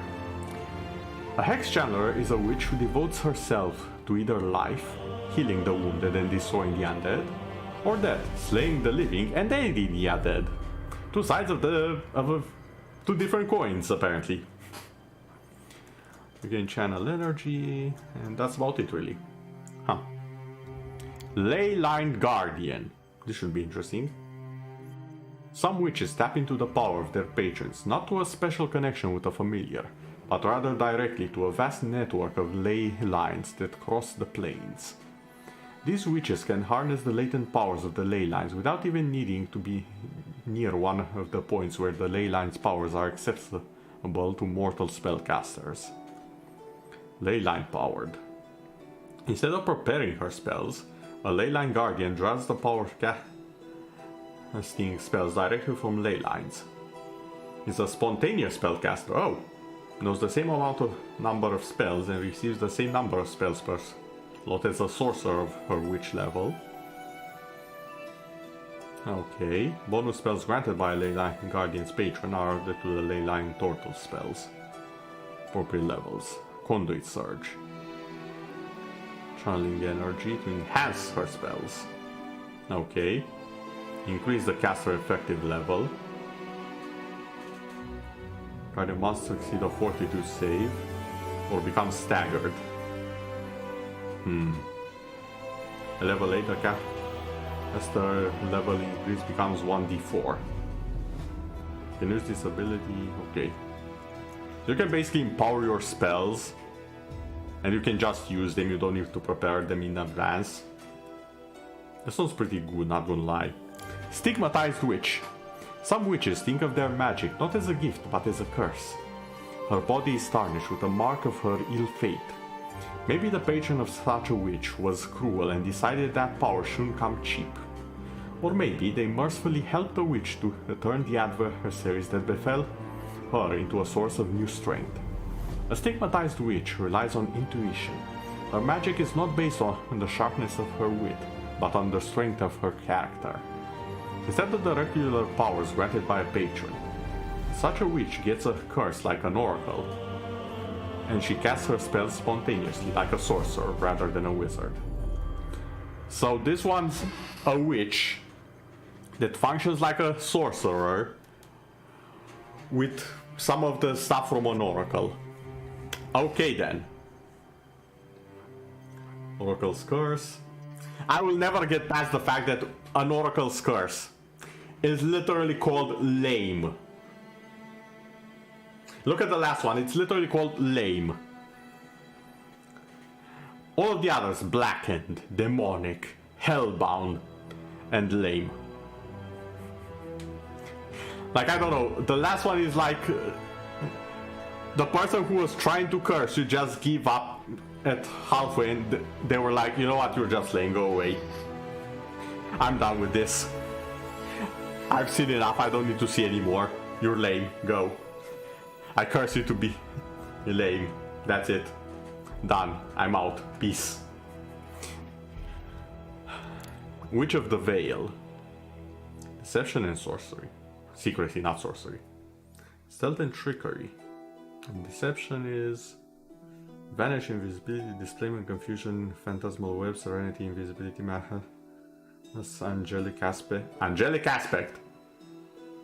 You know, when I hear deception, angelic aspect is not what I expect to hear.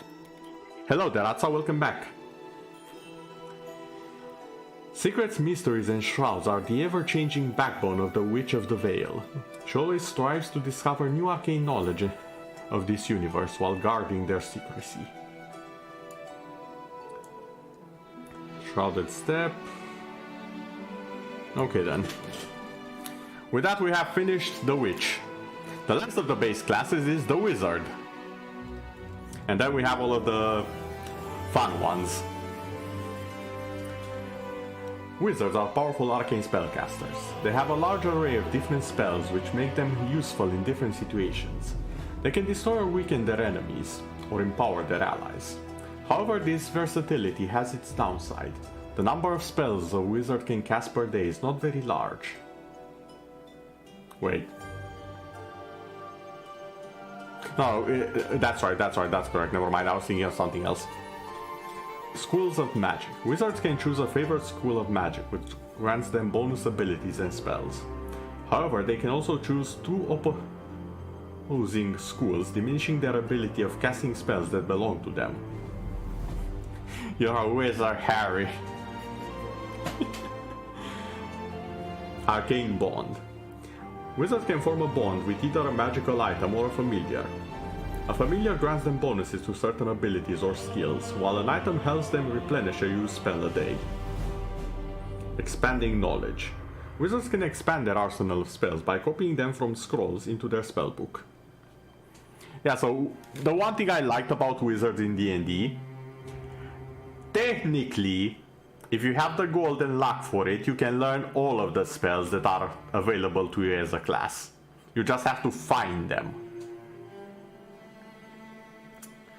And honestly, you could make some pretty broken stuff if you learned most of the spells. You couldn't use a lot of them, but you had many options on how to mess stuff up in a good way. Apparently the tradition is continued in this one. Arcane Bomber. To many wizards, the experimentation of the alchemist seems scant, if not dangerous or frightening. A few wizards take up the secrets of the bomb, however, infusing alchemy with their already considerable magical power. Opposition School.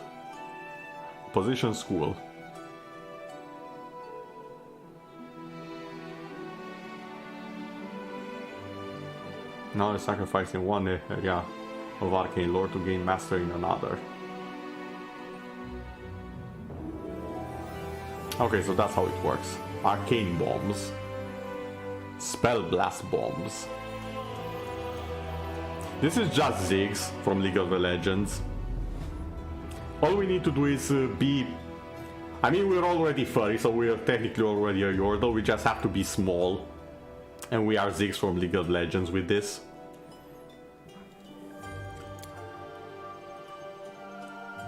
The Archetype Dampier. Okay, so half vampire. How do you even pronounce that? Cruoromancer. Cruoromancer, okay. At least it's not the Necromancer. Although I'm pretty sure being a a Dampier. We'll get to that at some point. To those who know how to manipulate it, the blood of a Dampier can be a powerful component to magic. A Necromancer infuses his necromantic magic with the power of his unique mixture of living blood and undead ichor. As his power increases in this strange arcane art, a Necromancer finds potent ways to infuse his unique blood with necromancy spells. Okay, so specialist school necromancy, blood infusion, commanding infusion. Animate dead, summon skeletons. Okay. Perfect infusion. Can use his blood infusions without taking damage. Yeah, that sounds pretty decent. Elemental specialist. Wizards sometimes specialize in utilizing one element, converting other elements into their own. Specialist school evocation, focused element. He gains the ability to convert elemental spell damage to his chosen element. Spells of his chosen element also deal half of the damage as untyped damage. Okay, pretty interesting. Exploiter wizard.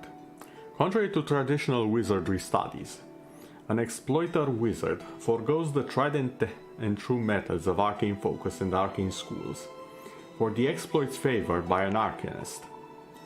Some wizards regard this blatant exploitation of arcane magic as somehow cheating, but most exploiters believe this prejudice is close-minded and overly traditional. So they no longer have Arcane Bond and Specialist School, but they gain Exploiter Exploit and Arcane Reservoir. Okay, fair enough. Wizard on his feet. Folded magic, Swiss Consume, greater spell resistance. Scroll Savant. Some wizards consider scrolls a natural extension of their magical abilities. Scroll Focus. As a bonus to use magical defiance checks. He will always take 10 on use magical defiance checks to cast a spell from a scroll, if 10 on a roll is enough for a successful skill check. Scroll Specialization. Calculates the DC for any spell using his intelligence modifier instead of the minimum modifier needed to cast it. Scroll Mastery. His own caster level instead of the item's caster level. Okay, so this is basically the item user, the Scroll Master. Spell Master.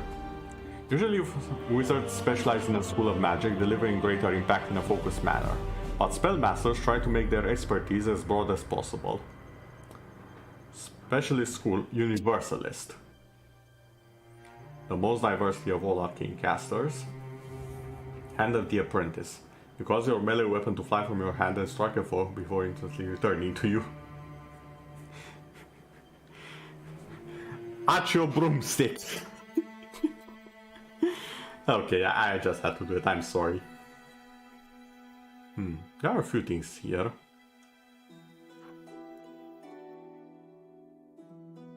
Item Bond Specialization. Okay. Thassilonian Specialist. I have no idea what this is. While the concept of wizard specialization along the classically recognized school of magic certainly dates back to the time of the Asland, and perhaps beyond into the dim recesses of time before humanity rose to prominence. It was the Rune Lords of Thassilon who exploited school specialization to its full extreme, focusing their research on the discovery that each school of magic was opposed by two specific opposing schools. The Rune Lords developed methods of further enhancing their mastery over their chosen arcane specialties. Essentially, they defined these 7 schools as much but by what they couldn't do as by what they could do. By exercising impurities introduced by fixed opposing schools.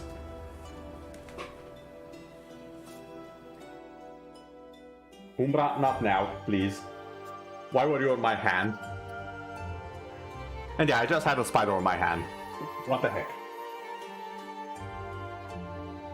That was terrifying for a second there. Okay, moving on. They tried the arcane versatility of greater her strength in their chosen fields. I was this close to becoming Spider-Man, goddammit.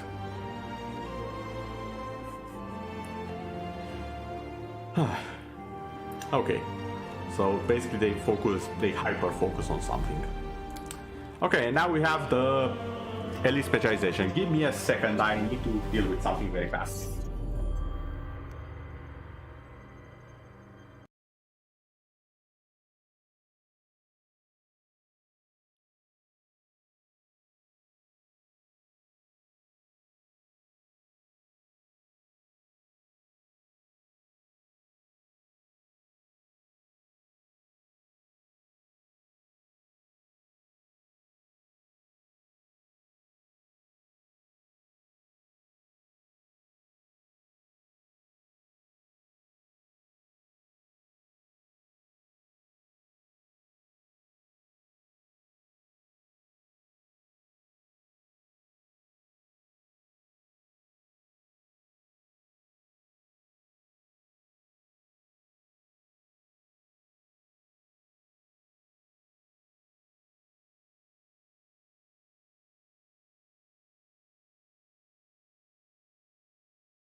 Okay. The spider issue has been solved. Umbra has been sent back to the basement. Got that, okay, focus. A little bit of stretch. Putting the chat back on, and there we go. So now that the wizards are done... What's wrong, Gadsa? I do not appreciate spiders getting too close to me, okay? Especially not in spider form.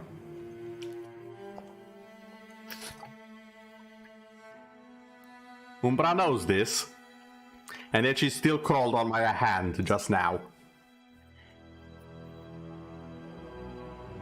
Probably thought she was doing a funny. What do you mean relatable? Relatable as in a spider crawled on your hand, or relatable as in you want to crawl on people's hands? To who are you relating, me or Umbra?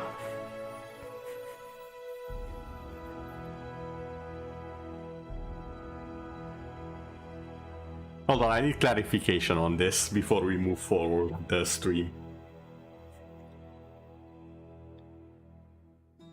Atsa? Please explain thyself. You, okay.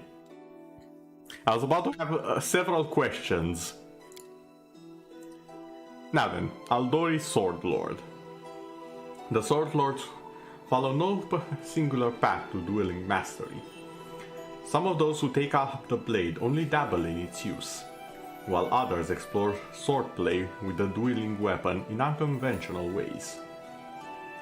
Their strike, display weapon prowess, defensive parry, shatter confidence. Oh no. We found what every single employee, not every single employee, every single employer wants to use on their employees to not pay them their salary.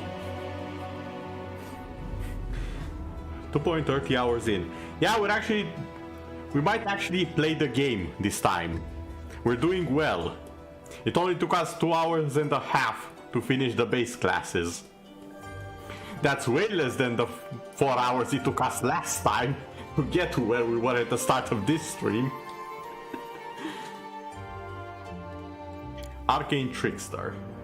With their mastery of magic, Arcane Tricksters can make up for even more subtle or confounding opponents than the standard rogues. Range Lurger Man enhances their skill as thieves, and their ability to make sneak attacks without flanking or as part of a spell that can make Arcane Tricksters formidable damage dealers.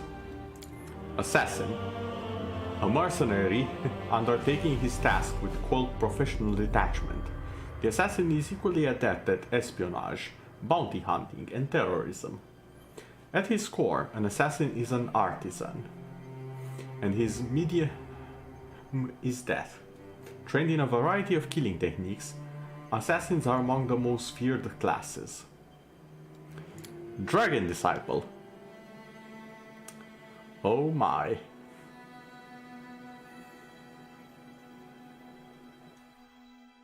No archetype Sylvan Sorcerer, no archetype Sage Sorcerer, no Imperial Sorcerer. Knowledge Arcana 5, ability to cast first tire spells. With the magic of a spellcasting class at their disposal, Dragon Disciples can assume the typical role of a magic user, hampering the movements of the enemy and hurling damage-dealing spells at their opponents. Dragon Disciples' draconic abilities, however, make his versatile spellcasters even more formidable, as they use their breath weapons and flight to destroy their foes directly. Blood of Dragons adds his level to his sorcerer levels when determining the powers. Okay. Natural Armor. Dragon Bite. Alright then. Plus 1.5 times the Dragon Disciple's strength modifier. And also deals energy damage later on. Breath Weapon. Constitution Art. Dragon Form! Can assume the form of a dragon. This ability works as Dragon Keen 1 spell.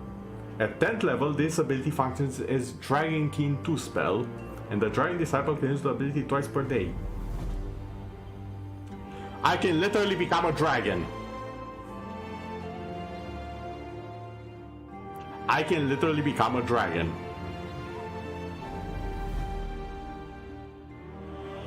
Dragon Kind 2. And I gain wings.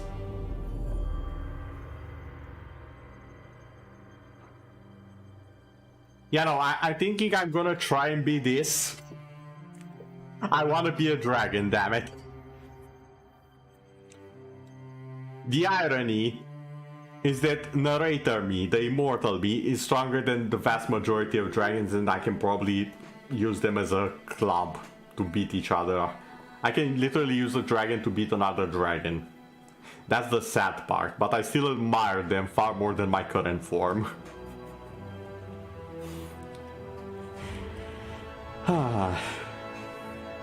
Duelist. The abilities of duelists complement those of rogues or bards who wish to further accentuate their fighting prowess, but because of their lack of heavy armor are afraid to leap into combat. Duelists fight in the front lines alongside fighters, barbarians, and other melee combatants, deftly avoiding the blades of their opponents while expertly targeting their vulnerabilities.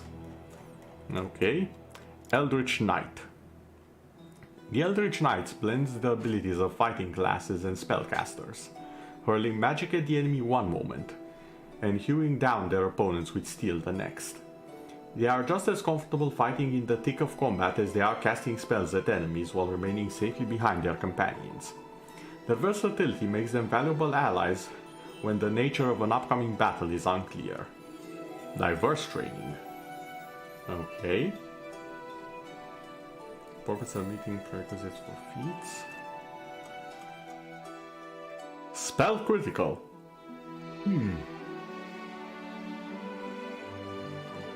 Hell Knight. Wasn't there a class somewhere where it said they are training to become a Hell Knight? Or a Hell Knight signifier? Not all who start as novice, yeah, the army girls, have what it takes to become a full-fledged Hell Knight, but those who do receive a array of abilities as they grow more powerful. While the individual powers and focus of a particular Hell Knight vary according to his order, all Hell Knights are universally feared and respected in regions where they maintain a presence. Most Hell Knights are lawful neutral and proudly avoid being tainted by distractions such as good or evil. But some who rise in powers shift towards tyrannical and cruel natures.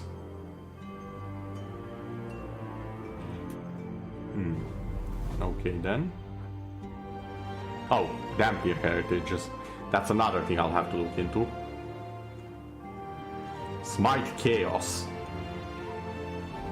Force of Will, Disciplines. Lawbringer, Force of Will, Infernal Armor. Wait, what was the last one? Hell's Knight. Axiomatic, Flaming Burst, Unholy. Can grant a weapon he wields one of the following special abilities.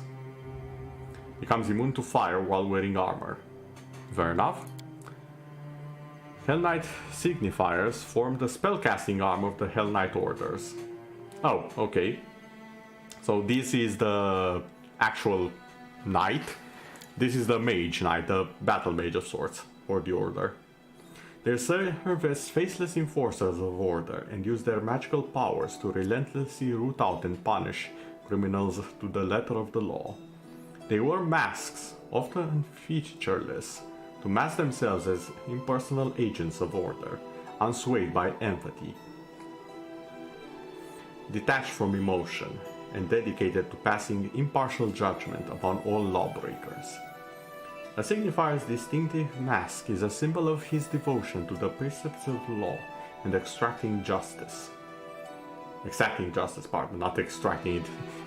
Yeah, they actually go to your house. They're like, oh yeah, this person seems lawful and law-abiding. Let me just extract that justice right out of you. No, not that. My bad. That's slightly different. And it serves as the focus for several of his signifier powers. Traditionally, signifiers are arcane or divine spellcasters. Assiduous Gaze, Discern Lies, Diabolic Harbinger. While wearing his signifier mask, a Hell Knight signifier is immune to blindness, gazes, and vision-based effects. Interesting. Ability to cast divine spells of the 3rd level. Has one of the following features: War Priest or Arcane Armor Training. Warrior Priest, pardon. Persuasion 2, Knowledge of the World 5, and Knowledge of Arcana 5. Lore Master. Hey, it's my class. The Lore Master is a gatherer and keeper of secrets. He is often obsessed by the written word, with cryptic and arcane lore serving as his devoted mistress. Holding to the adage that knowledge is power, the Lore Master often forsakes material wealth and personal glory for rare and unusual information. An endless quest that brings him They finally used him for something, not her. Ever closer to his unattainable goal, perfection through edification. Often rejecting what he views as the pointless affectations and transitory pleasures of his short-sighted neighbors, the Lore Master believes in the true path of the say-so. I bet you didn't see that one coming. That the only worthwhile goal in life is the acquisition of intellectual might. After all, wealth is spent, passions fade, the power of the body is limited by age, while the mind's capacity to grow greater with time is infinite.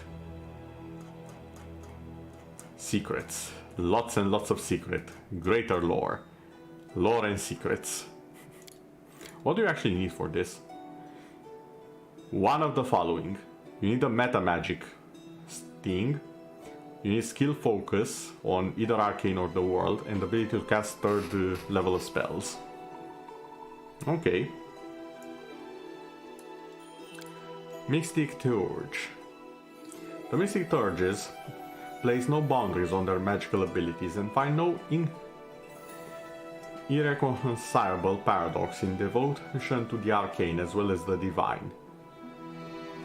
They seek magic in all its forms, finding no reason or logic in denying themselves instruction by limiting their knowledge to one stifling paradigm. Though many are simply hungry for limitless power. Just say it how it is, many want endless power. The Mystique Torch is a powerful component for any party, supplying magic for attack, defense, and healing. Mystique Torches travel the world in search of arcane and holy artifacts, magical lore, or divine revelation, and most have no qualms about teaming up with groups of adventurers, so long as that group's goals do not directly conflict with their own. Divine spellcasting, arcane spellcasting, combined spells from one of his spellcasting classes. Okay. Spell prepared or casting this way take up one slot higher. Huh.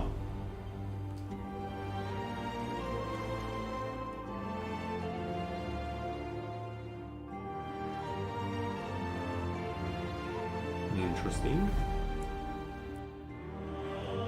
So he just decided, yeah, I want both spells. I'll take Divine and Arcane, thank you very much. Stalwart Defender. And now I just realized this might actually be very good if you have a wizard that can have pretty much all of the, technically all of the arcane spells. And then you also get a witch or something else that's also very versatile with the divine ones. That can make for an interesting combination. Wait, were witches with divine magic? Hold on. No, they're arcane. You need someone with divine. Oh well. I'm sure one of the other classes is more versatile. But yeah, this can be interesting, having both arcane and divine magic. Stalwart Defender. What the heck is this?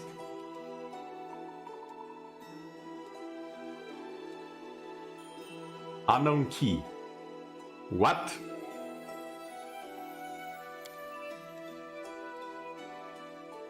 What?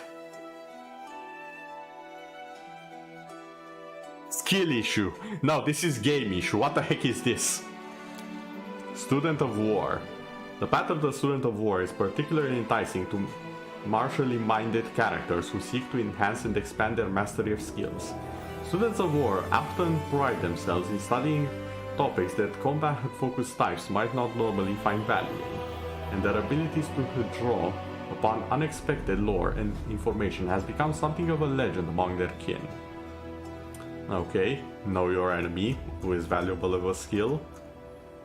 Telling Blow. Oh. I was expecting something else when I read that one. Nemesis. Can focus on a weapon she holds and render it anathema to her studied foe. Okay. And lastly, the last of the classes, bloody hell, we're finally here. The Winter Witch. The otherworldly powers of the Winter Witches are inexplicably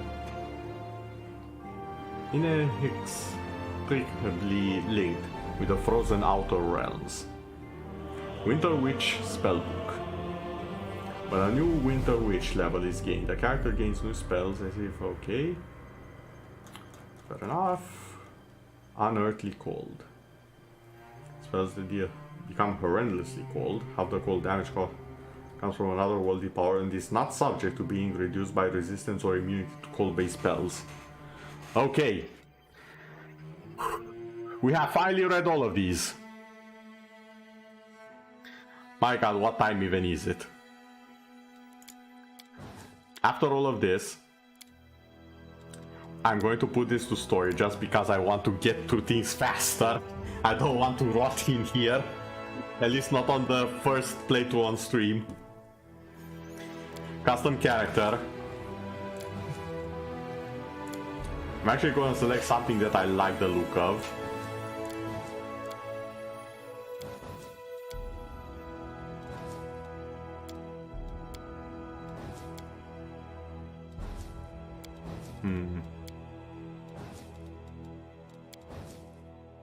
Okay, that's kind of decent looking. I'll go with that. So, out of all of the options so far, I'm gonna be honest, the one that got my attention the first was, where are you? Blood Rager. Mixed Blood Rager. This is the one that got my attention first among all others. But now that I know I can turn into a dragon later, give me that sorcerer. Where are you? Was it sorcerer or was it something else? Hold on. Oh, it was Dragon Disciple. Okay, what do I need for Dragon Disciple? Arcana 5, and spontaneously cast arcane abilities first level. So I need at least one level in sorcerer is what you're telling me. Okay then. Now also go cross-blooded. Doesn't have.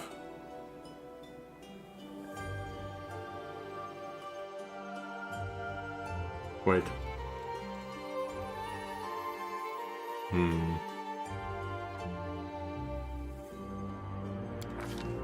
Okay. Now then, for the race. We have humans. We are finally at the races. 10 millennia later.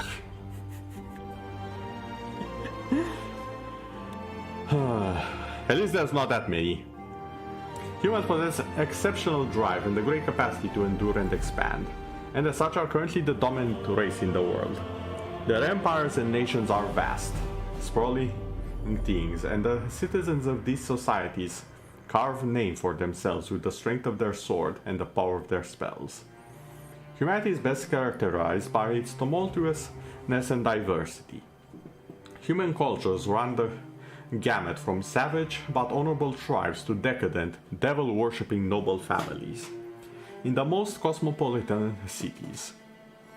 Human curiosity and ambition often triumph over their predilection for a sedentary lifestyle, and many leave their homes to explore the innumerable forgotten corners of the world, or lead mighty armies to conquer their neighbors, simply because they can.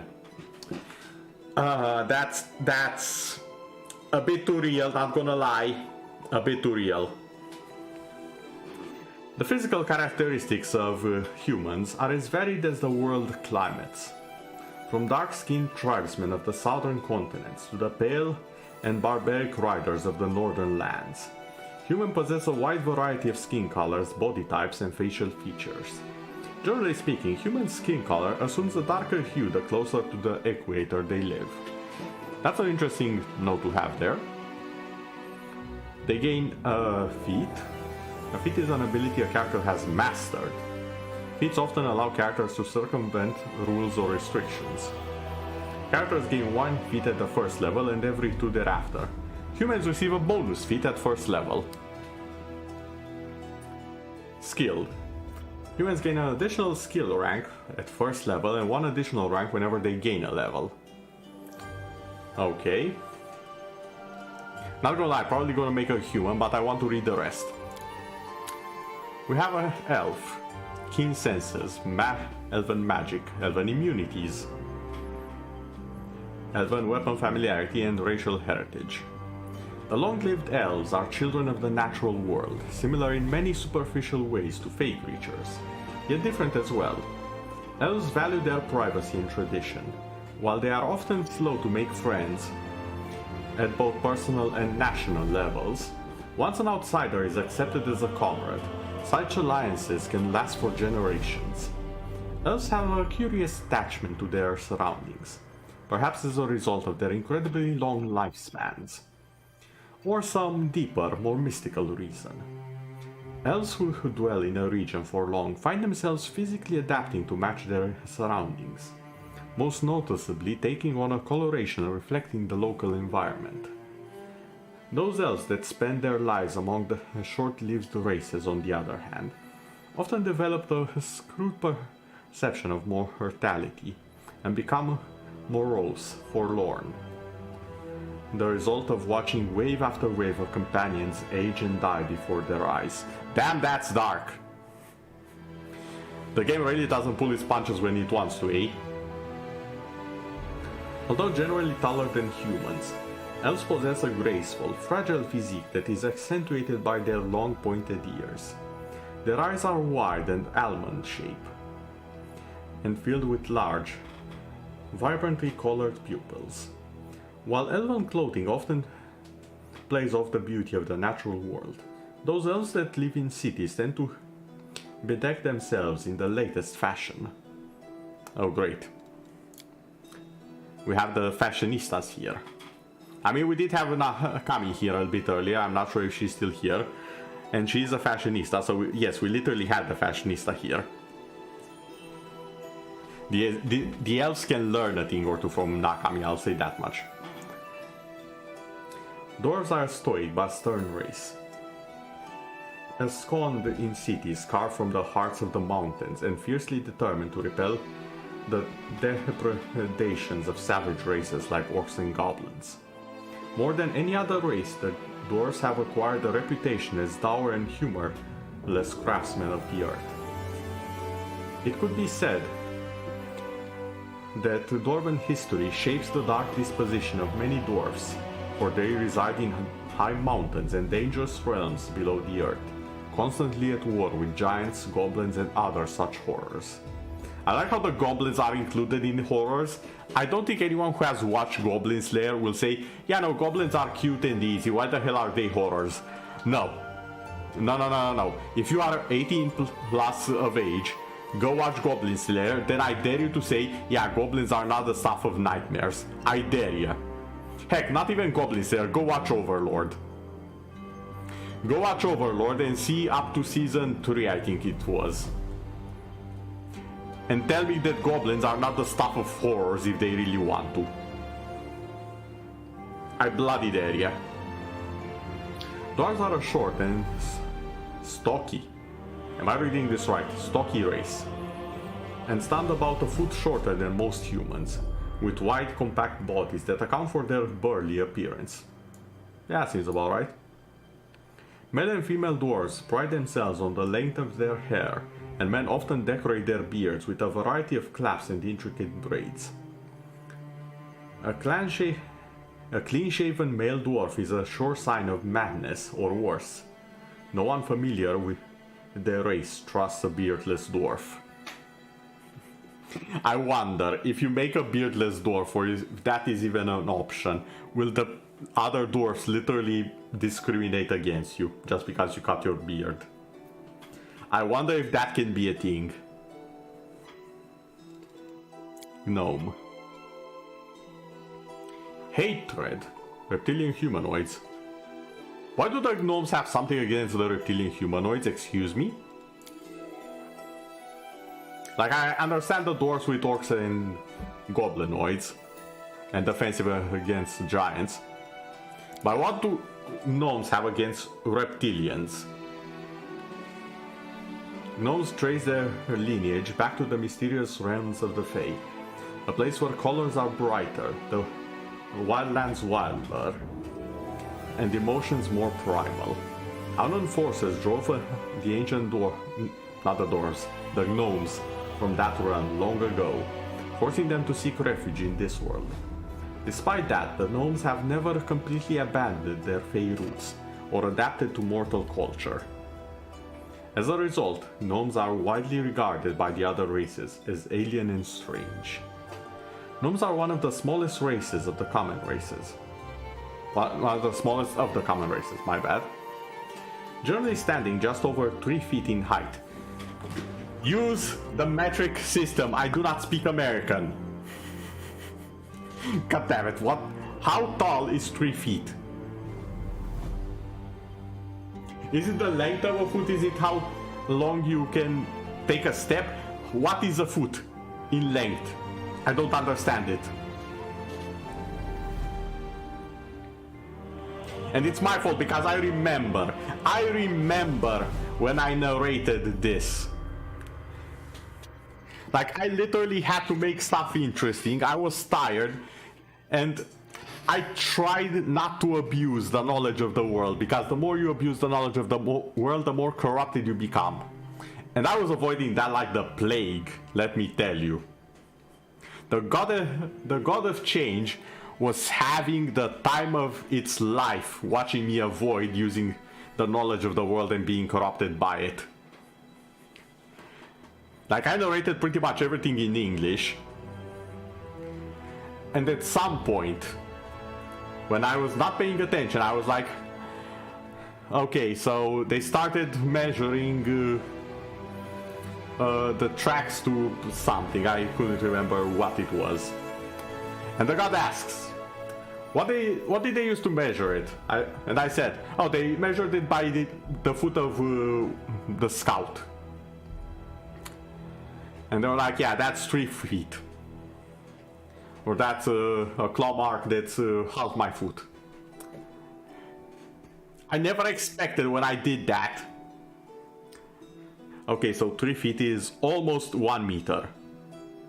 Okay, and now I have a frame of reference. Thank you, Atsa. Their hair tends towards vibrant colors such as the fey orange of autumn leaves, the verdant green of forests at springtime, or the deep reds and purples of wildflowers in bloom. Similarly, their flesh tones range from earthy browns to floral pinks, frequently with little regard for heredity. Gnomes possess highly mutable facial characteristics, and many have overly large mouths and eyes, an effect that can be both disturbing and stunning depending on the individual. Fair enough. So they can either be beautiful, like a chibi, or absolute nightmare fuel. Halfling. Opportunistic and cheerful by nature. Blessed with uncanny luck and driven by a powerful wanderlust. Halflings make up for their short stature with an abundance of bravado and curiosity. And apparently a willingness to carry rings. Especially magical and dangerous ones.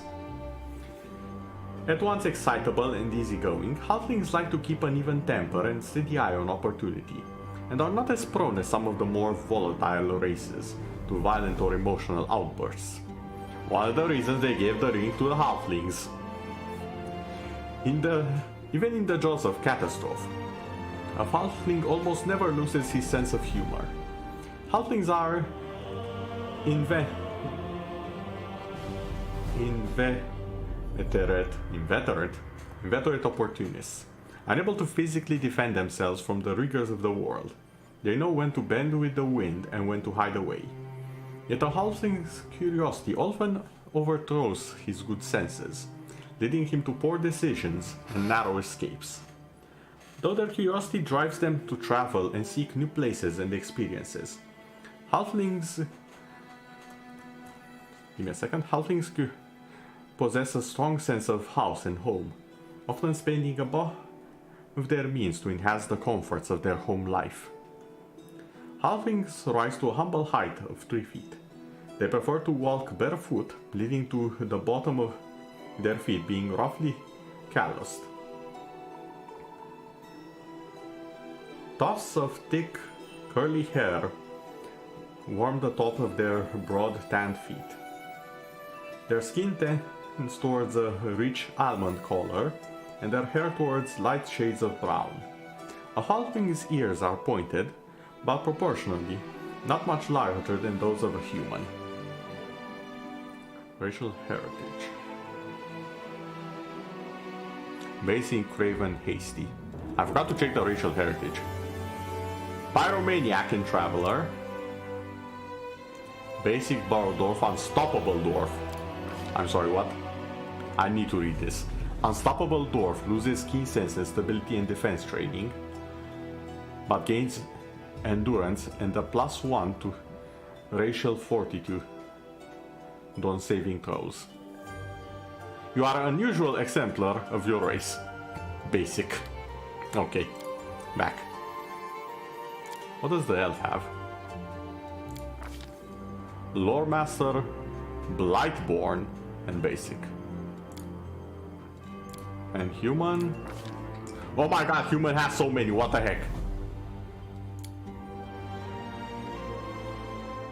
Okay, we were at halfling, half-elf. 3 hours in. Yeah, we might just make it. With a little bit of luck, we might just see a little tiny bit of gameplay. Just barely, just the tip. Maybe the starting cutscene and then I'll end the stream, who knows. Hello there, Pyro, how are you doing? And yes, this is Pathfinder, or in this case, Memefinder, because it's taking me like 8 hours just to read the classes and races.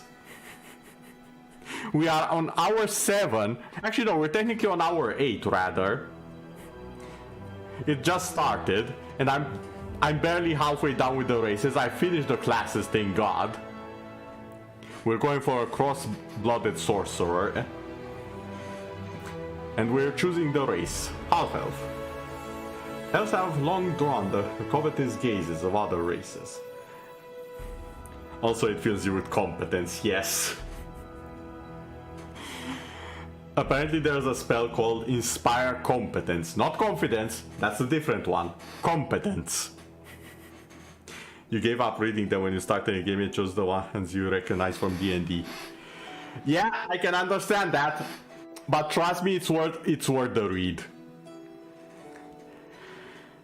Like, if you have the time, I urge you, on YouTube, I have the VOD up of this stream and the previous one, not the next one. It will be quite a feat of having the stream before it happens. That would be quite an interesting realization on my part. But the previous stream and this one will be archived on YouTube, as well as Twitch for as long as Twitch allows. If you have the time, I highly recommend you watch at the very least the first VOD, because I've never laughed so hard during a stream since I started streaming. So many good memes and moments. And a little bit of emotional moments here and there, but we take those. They're few and far between, so, you know, appreciate them. Their generous lifespans. Going to have to lol, yeah. The generous lifespan, magical affinity, and inherent grace each contribute to the admiration or bitter envy of their neighbors. Of all their traits, however, none so entrance their human associates as their beauty. Since the two races first came into contact with each other, the humans have held up elves as models of physical perfection, seeing in the fair folk idealized version of themselves. For their part, many elves find humans attractive despite their comparatively barbaric ways, drawn to the passion and impetuosity with which members of the younger race play out their brief lives.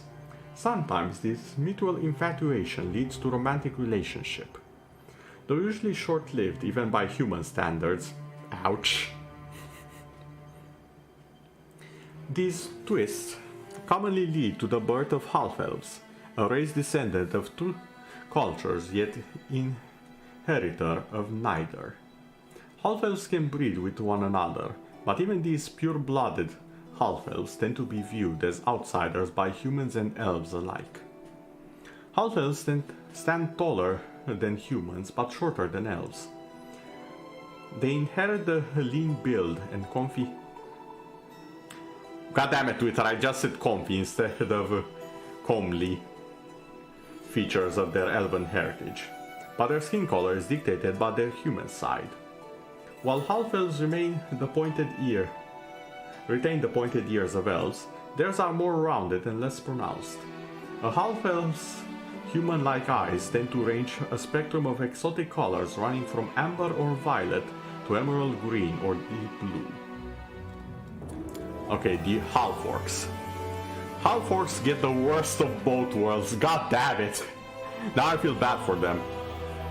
Still, while not exactly accepted, half-orcs in civilized societies tend to be valued for their martial prowess. They are usually forced to grow up hard and fast, constantly fighting for protection or to make names for themselves. Feared, distrusted, and spat upon, Damn, chill guys. It's just a half-orc. It's not... There's nothing wrong with being a half-orc, okay?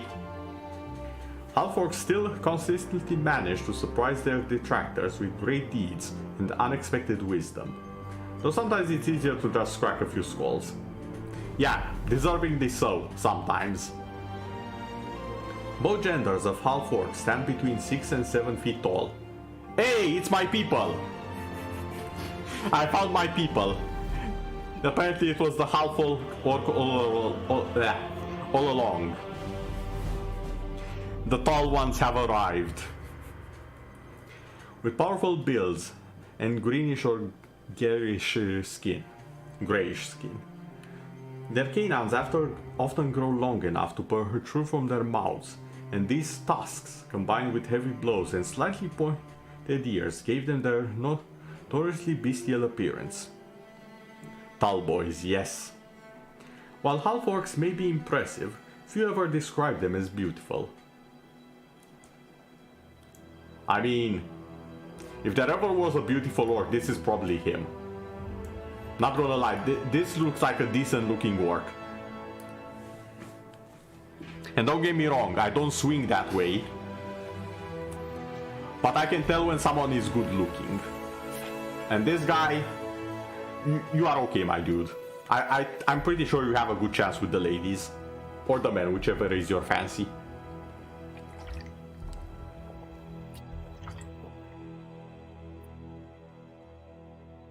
Oh yeah, I got that nice build chin. Yeah, see, even Pyro agrees. This is a good looking orc. I don't know what this description was talking about.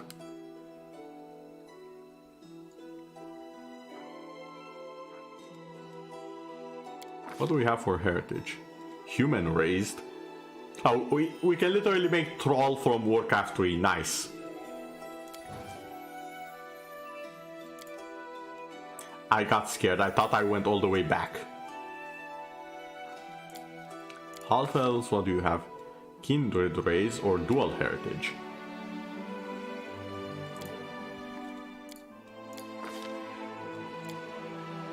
Okay. Aasimar. Aasimars are humans with a significant amount of celestial or rather good outsider blood in their ancestry. While not always benevolent, Aasimars are more inclined towards acts of kindness rather than evil. Aasimar heritage can lie dormant for generations, only to appear suddenly in the child of two apparently human parents. Most societies interpret Aasimar's births as good omens, though it must be acknowledged that some Aasimar take advantage of the reputation of their kin, brutally subverting the expectation of others with acts of terrifying cruelty or abject villainy. Aasimars look mostly human except for some minor physical traits that reveal their unusual heritage. Typical Aasimar features are hair that shines like metal, unusual eye or hair color or skin color, and other unearthly marks of beauty. Tiefling. Do I have a tail? I have a tail. This is a good game. The Tiefling have a tail. In Neverwinter Nights, the player character, if they were a Tiefling, they did not have a tail. All the other Tieflings had a bloody tail. All of them. Especially Neshka, which I remember was one of the companions. And you had a lot of discussions about said tail, and I was very jelly that I did not have a tail. Because I was also playing a Tiefling. I'm glad this is not the case here. I'm glad I have a tail. As silly as that sounds. Simultaneously, more or less than mortal, Tieflings are the offspring of humans and fiends. Tail physics, yes. With otherworldly blood and traits to match, Tieflings are often shunned and despised out of reactionary fear. Most Tieflings never know their fiendish sire, as the coupling that produced their curse occurred generations earlier. The taint is long-lasting and persistent, often manifesting at birth or sometimes later in life as a powerful, though often unwanted, boon. Despite their fiendish appearance and netherworld origins, Tieflings have a human's capacity of choosing their fate. And while many embrace their dark heritage and side with fiendish powers, others reject their darker predilections. Though the power of their blood calls nearly every tiefling to fury, destruction, and wrath, even the spawn of a succubus can become a saint, and the grandchild of a pit fiend an unsuspecting hero. It's interesting they mention the spawn of a succubus can become a saint, because I think I know a game that does exactly that, but I'm not certain, so I won't say anymore. Ored. Oreds are humans whose ancestry includes a touch of elemental being, of earth or somewhere along the line, often that of a Shaitan genie, stoic and contemplative. Oreds are a race not easily moved, yet almost unstoppable when spurred to action. They remain a mystery to most of the world thanks to their reclusive nature, but those who seek them out in their secluded mountain hideaways always find Oreds to be quiet, dependable, and protective of their friends. Honestly, this kind of sounds like me a little bit. You won't notice it by the amount of time that I talk on stream, or how much I type sometimes when I'm talking with friends. But put me next to anyone else other than the people I consider my friends, I'll be silent as a rock and just watching their movements until they make a wrong move against one of my friends. That's basically me. Also, I forgot to check the... Ooh, we have more here. Angelkin, Amberkin, Elitekin. Giant frogs, or termites, or mites, whatever that is. Archon. Archon. Okay. I have no idea what this is. Azata blooded Aasimar. What the heck is an Azata? Plumkin. Shimmering avian features. Okay. Garuda blooded Aasimars. Okay, so that's that. Angelkin. Emberkin. Perry blooded. Masters of Fire magic. Bestial aspects, okay. Tiefling. Oh my god, there's a lot here. Although many tieflings follow the general model of tiefling, many more do not. These different lineages may evidence drastically different manifestation. Tiefling is of uncertain heritage. Okay. Beast blood. Foul spawn. Foul spawn. Grim spawn. Hell spawn. Hunger seed. Motherless. No woman survives the birth of a babe whose Clipos ancestry has emerged. A Clipos spawn rip their mothers apart during labor. Damn. They tear themselves out even earlier. Ha. Pitborn. With a stone call. Shackleborn. Fascinated by mutilation and torture. Understandable, have a good day. Spite spawn. Innate sense of jealousy and pure malice. These are all interesting. That's what I'm gonna say. I'm not gonna look every single one of them up. Iron Soul, Gem Soul, and Stone Fist. Dampier. The half-living children of vampires birthed by human females. Dampiers are progenitors of boyhood horror and tragedy. The circumstances of a Dampier's conception are often called into question, but scarcely understood, as few mortal mothers survive the childbirth. Those who do often abandon their monstrous children and refuse to speak of the matter. While some speculate that the Dampiers result when a mortal woman copulates with vampires, others claim that they form when a pregnant woman suffers of vampire bite. Some particularly zealous scholars even contest Dampier's status as a unique race, instead viewing them as humans suffering from an unholy affliction. Indeed, this hypothesis is strengthened by the Dampiers' seemingly inability to reproduce, their offspring inevitably humans, usually sorcerers with the undead bloodline. Oh, so they can't reproduce into other Dampiers, that's interesting. And yes, we apparently have a Rushi in here. Good morning, Gecko, and yes, I am done with the classes. I have been very productive. I have done my absolute best not to die of laughter.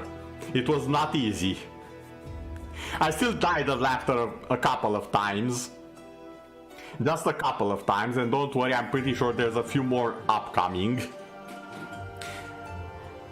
Especially since we found Rushi already. But yes, welcome. I hope you enjoy your stay. And lastly we have the Kitsune, the fox. Kitsune, or foxfolk, are vulpine shapeshifters known for their love of both trickery and art. Kitsune Oh no, the Rushi, aka the cutting board. Atsa, do you want the scarecrow skeleton to visit you? Because that's how you get the scarecrow skeleton to visit you. As soon as it figures out how to escape IKEA. That's something that it needs to work on. I'll try to look at the VOD if you don't forget. Much appreciated, Echo. Trust me, at the very least the beginning of the VOD, absolute hilarity. Highly recommend. It's not often that I can say that and not feel any amount of guilty about it. Because I don't like being like, oh yeah, you can check the VOD, it's very good. It's often mediocre, I'm gonna admit, at least by my standards, but no. This VOD and the last one, go check them out, I'm proud of them, go do it. I have no issues recommending them.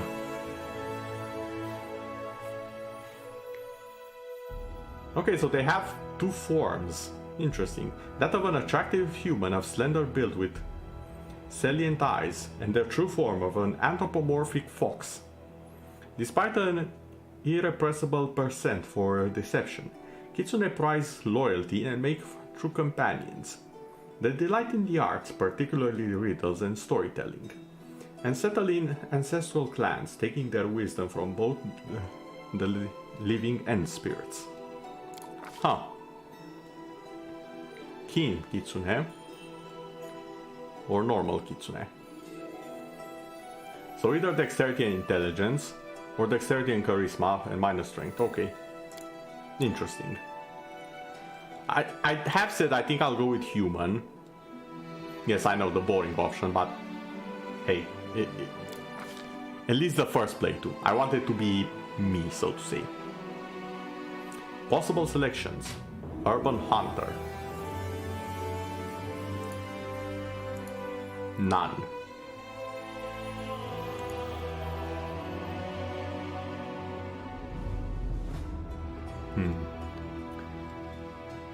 I think I'm going to go with no. Wait. There's more. Hold on. Do the others have more? Besides what I already saw? No. I think only the humans have that many. They have that many, they had to split it into classes, dear god.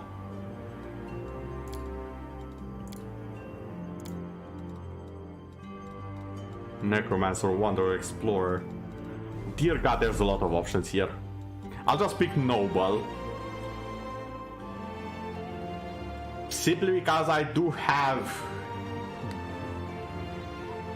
I am descendant and technically of the noble blood of Romania. Not the not the royal blood, there's a difference. But I am of the noble blood.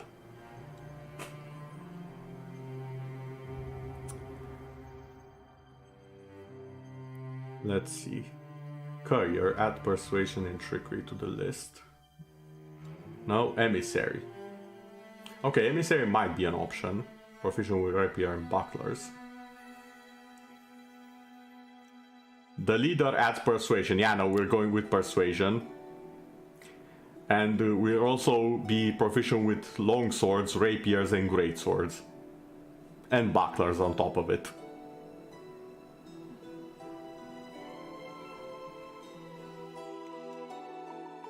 So, we have leader.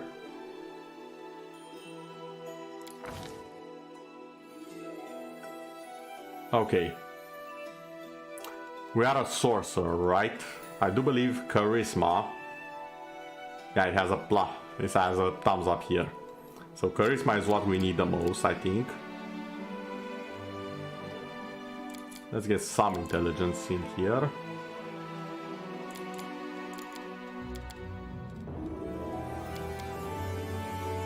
Okay.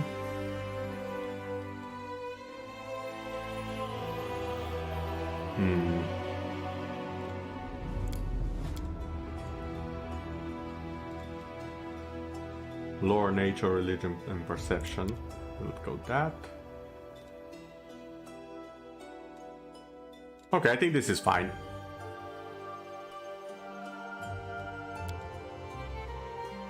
Racial bonus, strength, charisma.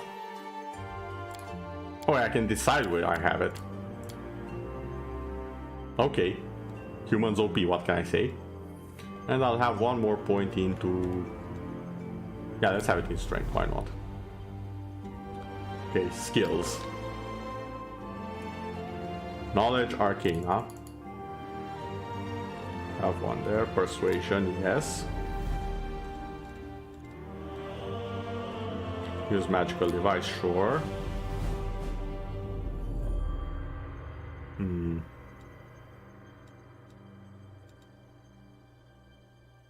Let's go with perception there. Now then, feats.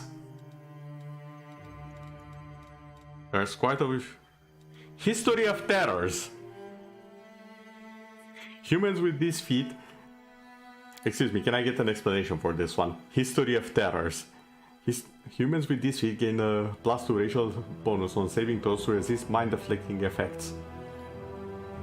Because it's +4 if the effect is also a fear effect. Okay. Persuasive. 10 or more ranks in one of these skills, the bonus increases to +4. Okay.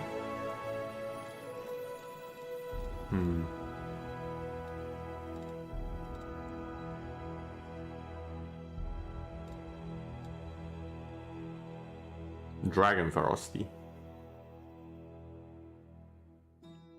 Dragon style and stuff, okay.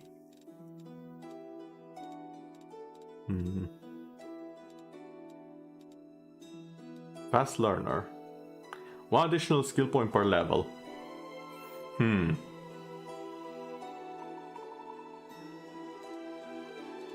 Die hard. Especially hard to kill.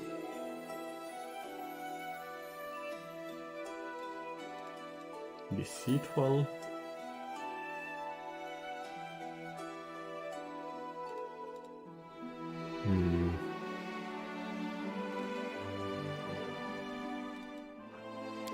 Give me a second here, I want to check something out. What did I need for this? Knowledge Arcana. Wait, don't I have Arcana knowledge already?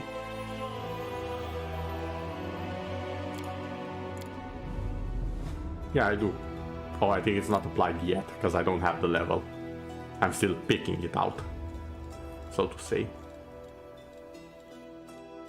In that case, since I am a sorcerer, I think combat casting will probably be pretty useful.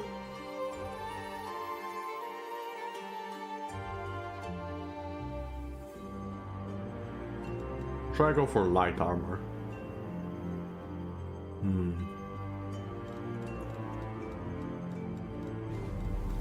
I don't know how the Dragon Disciple works here.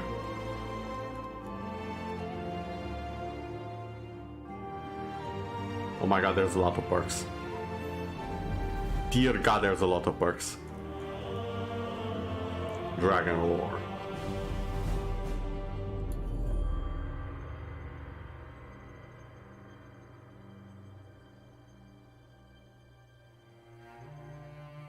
Yeah, okay, I'm not gonna bother with that. Let's go for... What do we go for? Scribe Scrolls. No. Shielded Caster. Your allies cover you while you cast complicated spells. Whenever you are into an ally who also has these feat.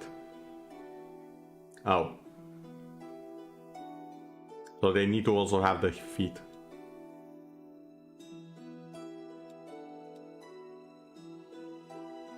Okay, that's not what I need then.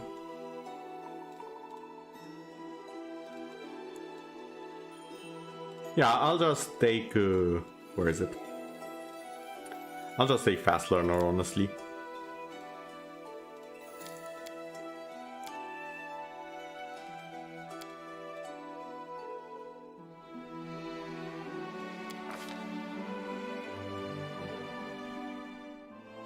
Is this the same list? Yes, yes it is.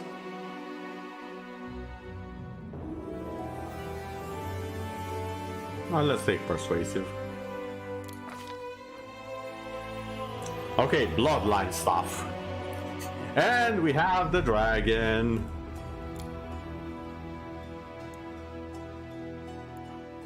Fire Worms. Okay.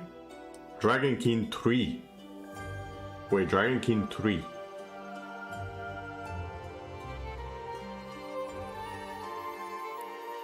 Of a huge dragon-like creature.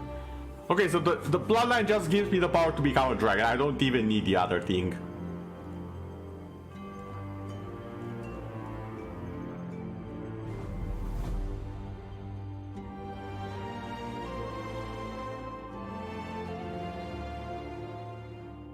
Okay then.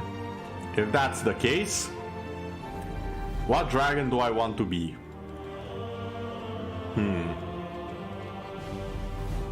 What I do remember from D&D is that the metal dragons are the good ones.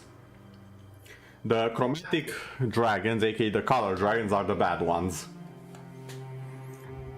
Or rather the evil ones rather than the bad ones, I should say.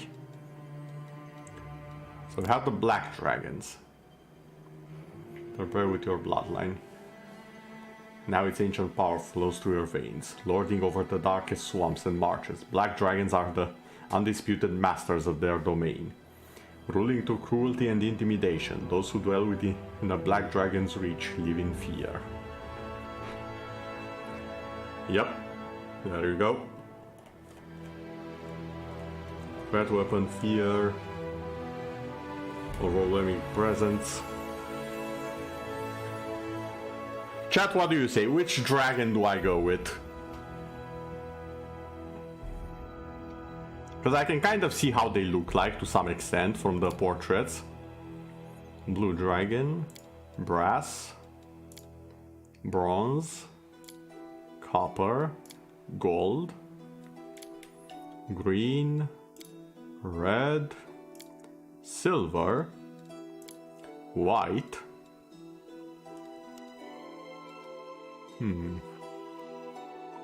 Kinda like the look on the white dragon, not gonna lie.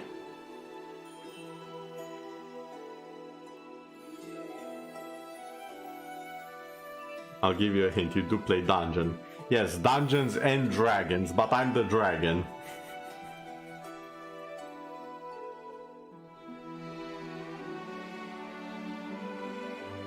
Yes, but here's the thing, there's a lot of dragons.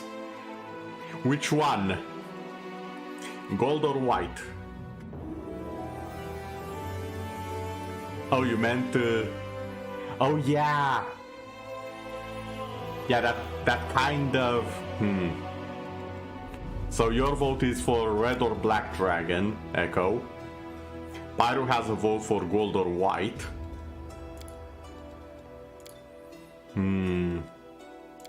Honestly, all of them are good options. Okay, black or red. Yeah, like I said, black or red. I figured it out.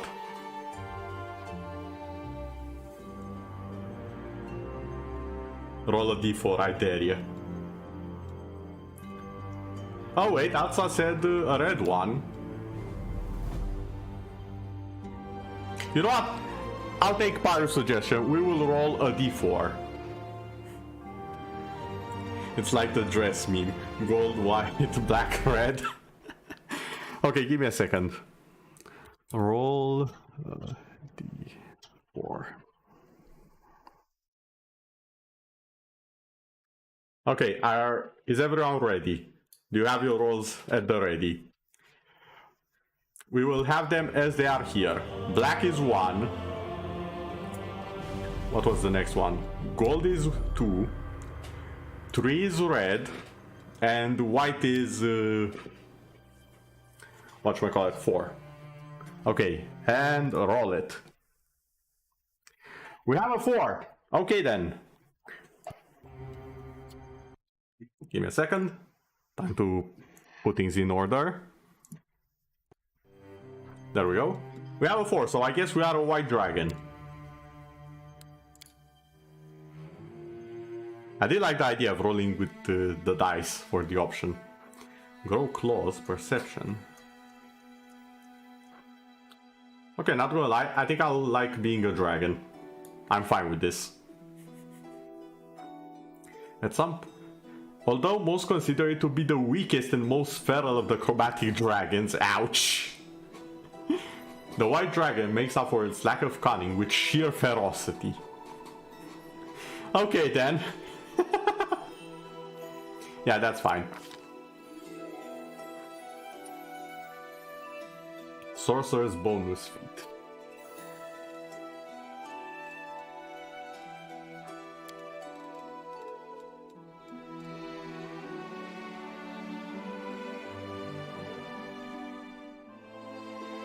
Also, I need to have one of the following.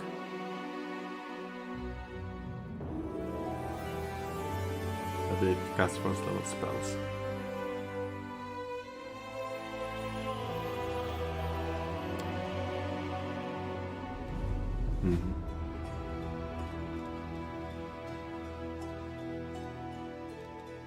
Maximize magic.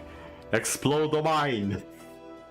Just because of Overlord, I am required to take maximize magic. Let's be honest here. Level increase +3.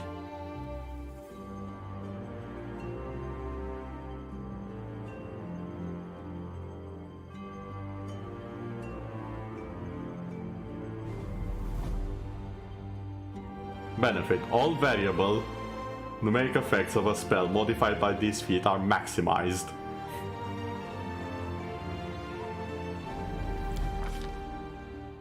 And second bloodline. Because of course. What, you thought we were going just dragon? No, we're taking more. Although I think taking dragon again is a little bit redundant. So what else do we get after dragon? Suggestions? Abyssal, what's this? Bull Strength. And an additional spell from the bloodline. Okay. Dismissal.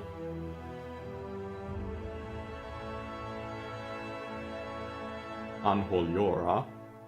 Transformation. Become a fighting machine. Your mindset changes that you relish combat and can cast spell even from magic items. Okay. Arcane Bloodline. Visibility, spell to seeing. Required for sure. A Celestial Bloodline maybe?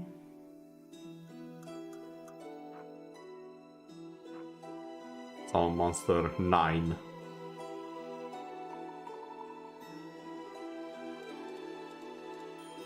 We'll also go with elementals.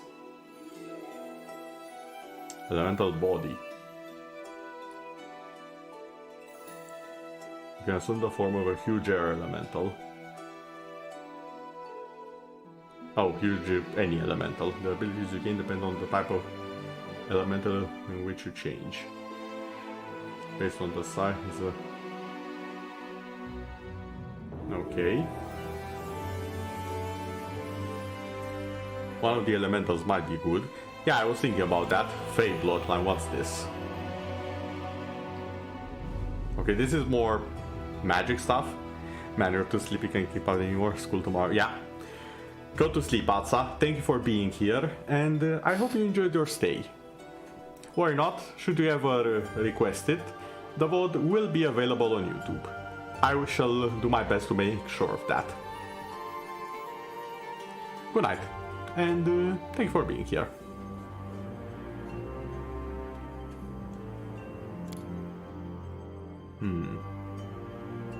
Infernal Bloodline. Scorching Ray, Crushing Despair, or Polar Midnight. Okay. Plunge an area into the brutal chill of the Arctic night. Okay then. Definitely not a little bit overpowered. Serpentine Bloodline. Frightful aspect. Become a larger, awful version of yourself.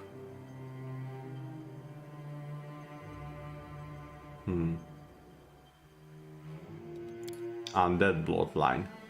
False life. Harness the power of one life to grant yourself a limited ability to avoid death. Oh, nice. Vampiric touch. Undead to death. This spell snuffs out the life force of undead creatures, killing them instantly. Oh! It's actually what I thought it was. I thought the wording was reversed, but no, it's actually that. Okay. Horrid withering. Evaporates the moisture from the body of each subject living creature, causing flesh to wither and crack and crumble into dust. That's brutal as hell. Excuse me? I'm sorry, how much damage? Especially devastating to water elementals and plant creatures, which instead take 1d8 per caster level, maximum 20d8. I'm sorry, I don't think you realize how much 20d8 is. That might as well be a satellite strike. Energy drain. You point your finger and fire a black ray of negative energy that suppresses the life force of any living creature it strikes. You must make a range touch attack. That's a big boy damage, yeah, I'll say. If you hit, a subject takes 1d4 temporary negative levels. And negative levels stack. After gaining them, the subject must make a fortitude throw for each negative level. If that fate save succeeds, that negative level is removed. If it fails, it becomes permanent. Yeah, sure.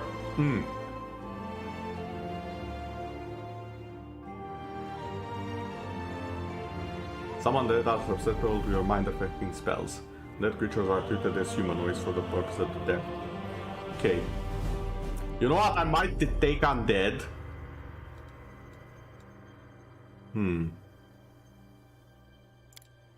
Either undead or elemental. What do you guys think?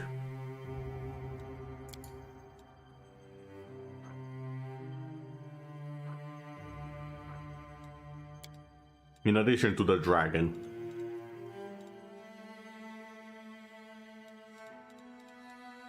At least that's what I'm feeling right about now. Serpent sounds interesting, but not right now. Same for Infernal, Fey, and all the others. I know you're a huge edgelord, so you vote for the undead. I understood that vote, Echo.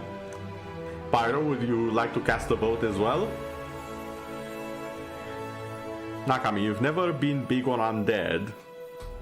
That's understandable.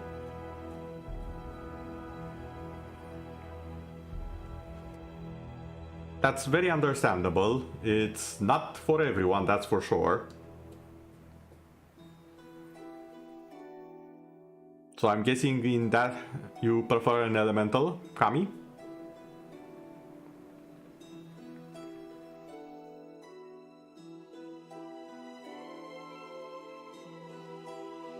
I wonder if this thing will make me a undead white dragon or an elemental white dragon. Possibilities, possibilities, possibilities. Also, if your vote is for an elemental, which elemental do you think? Water, earth, or fire?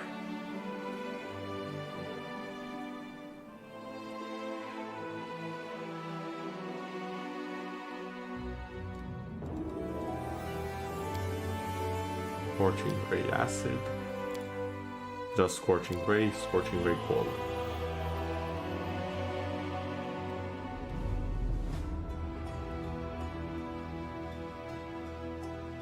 I don't know how this one's called, Burning Hands, but cold.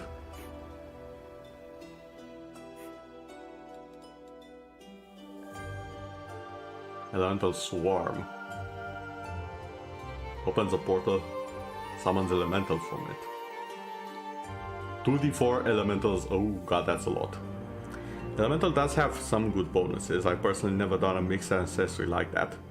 Though keeping the same element as the draconic form has may be good. What was the white one? Wait, can I have double dragon? Excuse me, what? Double dragon, what does this mean? No, for real, can I have double dragon? Does anything happen if I take double dragon? I'm actually curious now.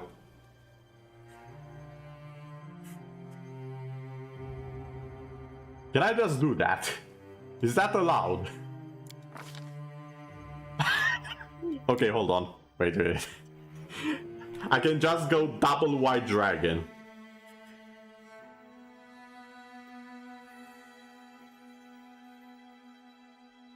I'm pretty sure you can technically. I mean, practically it's not telling me no, so...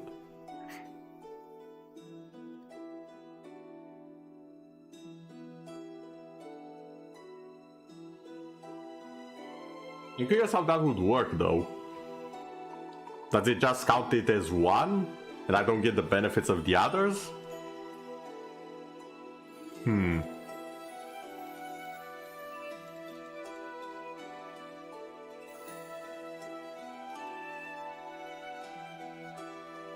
Okay, why? What thing are you? You are cold damage. Okay, you know what? We'll go with the water elemental.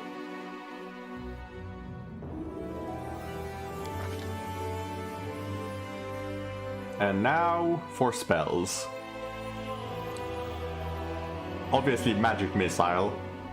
You cannot be a mage. White silver would be interesting. Alright. Because they're technically the same type of dragon.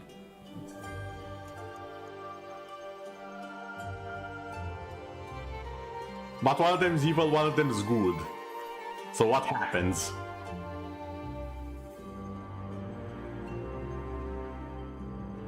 Yeah, you know what, just for science, we're gonna be a silver white dragon. There we go. I've made my choice. There's never enough dragon in dragon.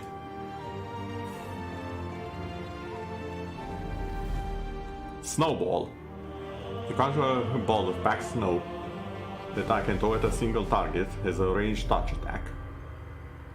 For a caster level, on a successful hit, and the target must succeed a saving throw or be staggered. You know what? Yeah, sure. Give me the snowball. Or do I have something else that's more icy? Yeah, no, give me the snowball. Next. Oh, wait, snowball here. What do I have in here? Can I not select them? No, I cannot. I do have the Ray Frost, so that's fine. Now then, a deity. Who are you? the Midnight Lord, the Dark Prince, the Prince of Pain, the God of Darkness, Envy, Loss, and Pain. I think I've read Pain like 3 times already. Domains: Destruction, Death, Darkness, Evil, and Law. One of these is not like the other. Excuse me. The last one should not be in here. What are you doing, dude? Did the gods at the Pantheon meeting were like, dude, you cannot have all evil stuff. You need to add something that's at least neutral. Fine, give me law. Is that what happened at the god Pantheon meeting? Is that why this guy is stuck with having law as the final domain?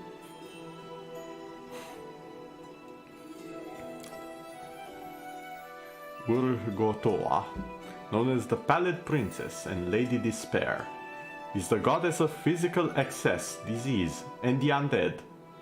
She's mostly worshipped by dark necromancers, the undead, and those willing to become undead. I mean, I'd be up for it, look at my face.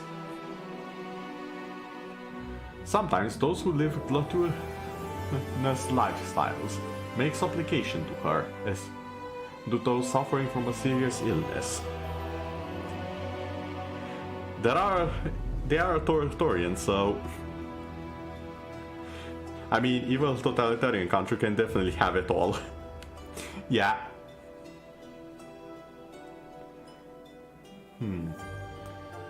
As do those suffering from a serious illness. Her faithful believe she was the first creature to defy Pharasma and return unnaturally from the boneyard and break free from the cycle of souls. Death, evil, magic, strength, and war. Okay, that's a bit more balanced and understandable. Torag. The father of creation. Stoic and serious dwarven god of the forge. Yeah, no, someone else. The glaive. Shelyn. The eternal rose. The eternal maiden. The incorruptible.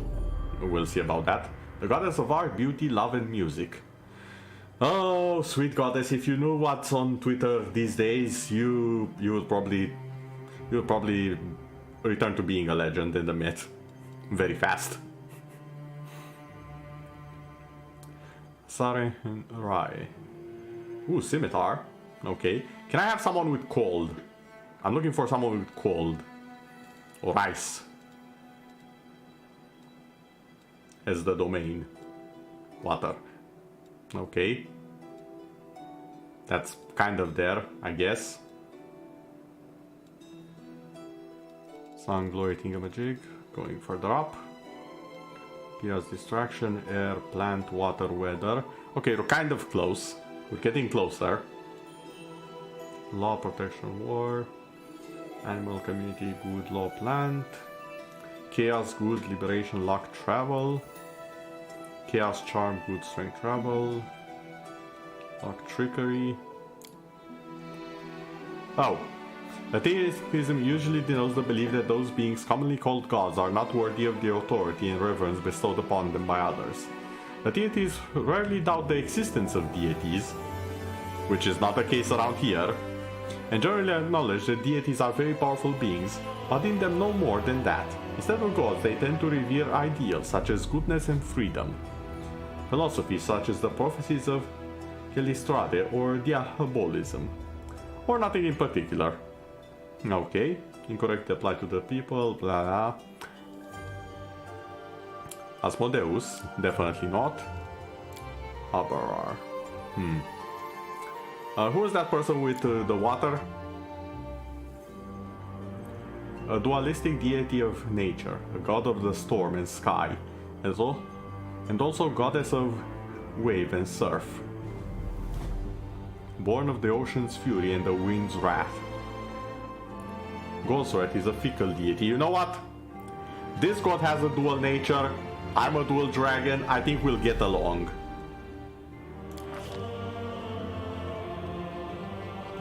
Chaotic neutral. Neutral good. Neutral evil. You know what? Or true neutral. Can also be lawful neutral. I just have to be neutral as far as I see. Neutral something.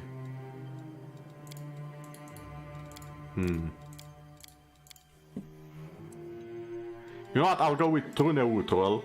And in case I mess up and go into one of the others, I should technically be okay. Unless I go too much into other directions. So True Neutral it is.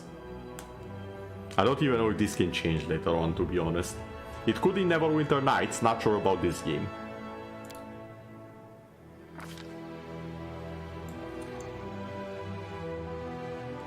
Okay then.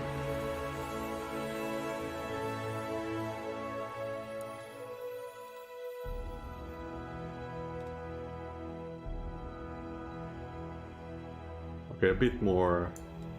No, too skinny. We'll just go with normal body type.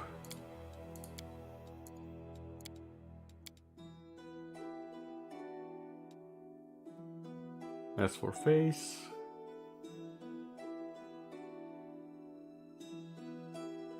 this is probably the part that I'll just rush across as fast as possible. No scar, hairstyle.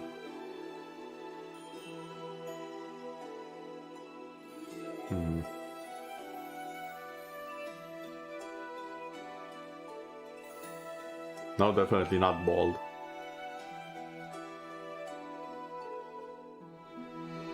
Okay, you know what? This one looks decent. We'll go with that. Okay, no war paint, no tattoo, no... Okay, the color of the clothes...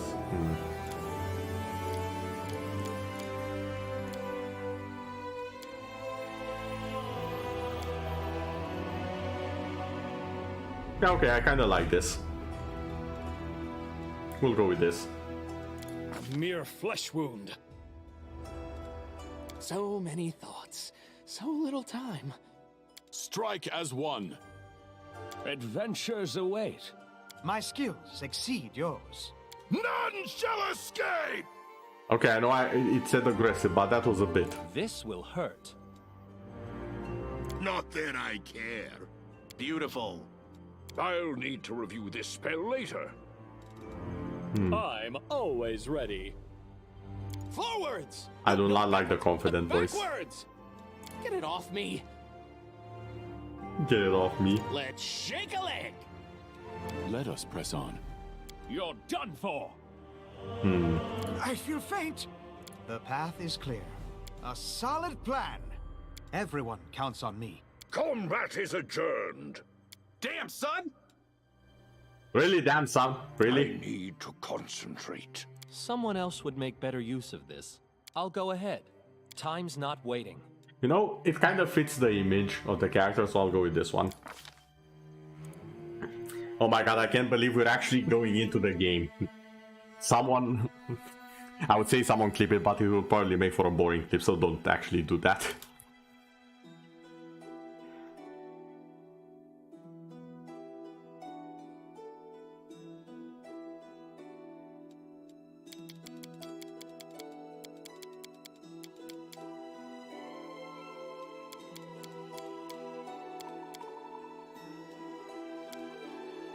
There we go. Calm down. Not dead yet. Okay then. We have quite a few things. Our character sheet is a bit longer than I expected it to be. But hey, it's all good. 9 HP. We'll handle it. Complete. We're finally entering the game. It took literally 8 hours, I just checked. It took 8 hours, but we're finally entering the game. Dear God. How did we end up here?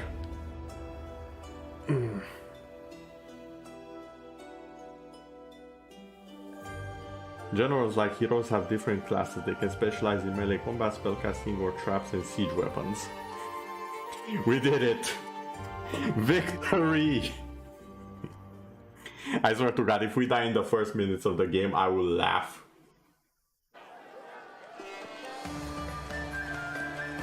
Oh, we have a festival.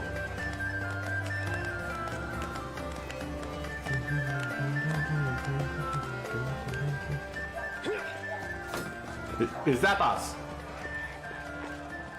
Make way. Coming to. Fetch a healer, quick. And they just drop me on the ground. Hey, somebody!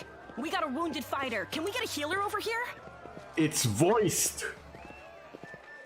Oh my god, it's actually voiced. I'm in heaven. My, would you look at this? But why would you drag a wounded fighter into the middle of the festival square? Couldn't he be carted off somewhere else, like, oh, I don't know, an infirmary? Or an accommodating ditch? Wow, rude. I'll remember your face. Make room, everyone. Step back. Now, what's the matter? What happened to him? The wound looks nasty. Who did this to him? Demons, Prelate. We found him barely alive outside the walls of Canabris. Oh. The walls, you say? Enemy doesn't usually stray so close to the city. Must fortify the defenses. And you, hold fast. Don't die. We'll see you right. I can try. We'll get you patched up now. But first, you there, guard. Take his weapons. Bearing arms is not permitted during the festival. Wounded or not, everyone must abide by the rules. He can get his things back after the festival. I'm never getting my stuff back, am I? I'm gonna call it right now. The festival is getting attacked, and I'll need to run. Either that or I die and I get revived by some power to combat the demons. O Inheritor, leader of our troops, the sharpened edge of our blades and the unyielding strength of our armor, Iomade, I beseech you, grant your mercy. Heal his wounds. Iomade, known as the Inheritor, the Light of the Sword, and the Lady of Valor, is the goddess of righteous valor, justice, and honor. Having served as that guy's Herald, she inherited many of the last Aslante's followers upon his death and continues to impose the ideals of honor and righteousness in defense of good and the battle against evil. Wow, this brings back memories. 7 sets of memories. 6 sets of memories, my bad.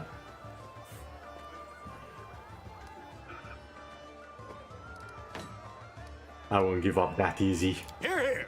That's the Crusader spirit. My powers are not enough here. Someone call for Terendelev. You there! Yes, you! Stop dithering and gawping and make yourself useful. Go and get Terendelev! Prelate, surely there is somebody else here better suited to running errands. I'll get her! Terendelev! Has anyone seen Terendelev? Thank you. Be quick about it before it's too late! Now, who are you? I don't remember seeing you before, and I have an excellent memory for faces. I'm a traveler, I was just passing by. Just passing by? And how am I to know that you're not a demon spy? Or worse? You cast healing magic on me, damn it!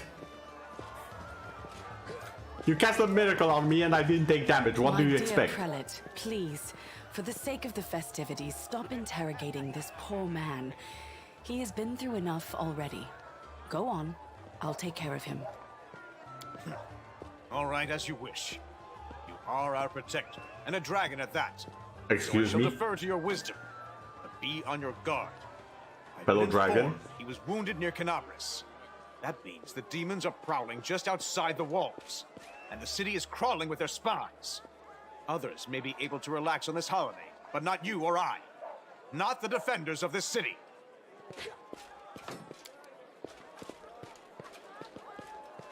Pry loose the grudging grip of pain. Cast off the veil of suffering flesh. Let light and life go forth in triumph to Restoration repel greater. the skulking shade of death. There. Are you really a dragon? You don't believe me? Perhaps I should retake my true form and engulf this square with my ice breath to win your trust. Pay no mind to my current guise. So you're I either appear this way when I walk among the you're people. either I would hamper the festivities if I tried to attend. You're either in a my silver true dragon form. or a white dragon, like I am. Or, well, soon will be. Who are you? My name is Terendelev. I am the protector of the city. Thank you for helping me. Much I accept appreciated. your thanks. But my work is not yet done. I notice you don't have a portrait compared to everyone else. What happened to I me? do not know yet, and that troubles me. I am not entirely sure what the demons did to you. This wound is no ordinary injury, and it was inflicted by no ordinary weapon. I have rid you of your pain and restored your strength, but only time will allow you to heal fully. Can I go now? Certainly, but be careful. I have managed to get you back on your feet, but I have not healed you fully. Alas, sooner or later, your pain will return. But do not be discouraged. You will recover, I promise you that. Tomorrow, come to the cathedral and say that you are expected by Terendelev, protector Ah of yes, he was struck Conquest. by the Morgul blade. We will find a way to help you. But for now, put this out of your mind and enjoy the festival. They are all too rare in this time of war, and merriment is one of the best medicines. Okay then. Sample the special festival drink. If you don't mind me spoiling it, I can tell you what type she is. I'm sure I'll find at some point. Maybe even while chatting with everyone around here. Okay. I'll go ahead. Ah, there we go. You have a name, so you are at least a little bit important. Ah yes, happy city day. And now step away, please. I do not wish for Orgus Gwen to be seen next to you. Oh, how rude. You'll find out when she goes full dragon soon. Yeah, I expect something to go very wrong. What's this? Characters and interactive objects. I can interact with others. Okay.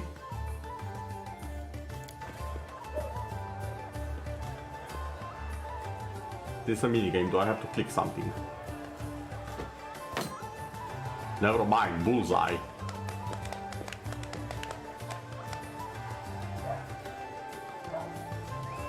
I know the way.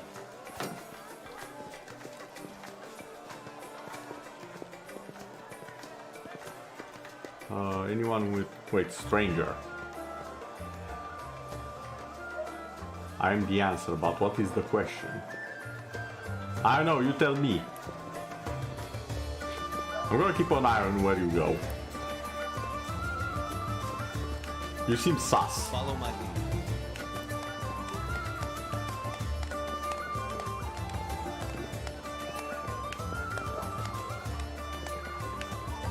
I'm sorry, what? Something tells me I was not supposed to see that, but I moved the camera. Did they try to make a thing where they move behind the flag but they don't come out the other side? Something like this and they just go swoosh and be gone? Is that what they were trying to do and I ruined it? Global citizen.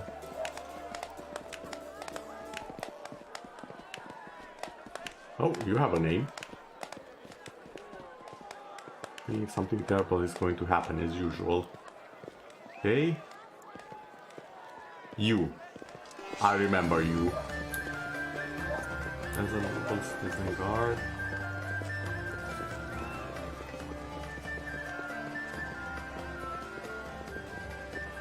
Ramian. On days like this, it's as if the world doesn't even exist. Let's not grant us peace. What's this?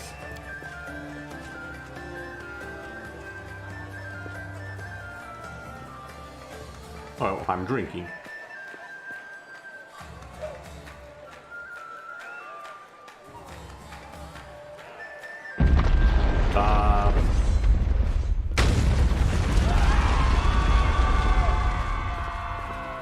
Okay.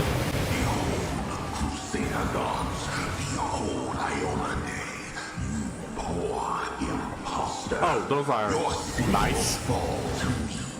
Your fall Can you not? feed my hunger.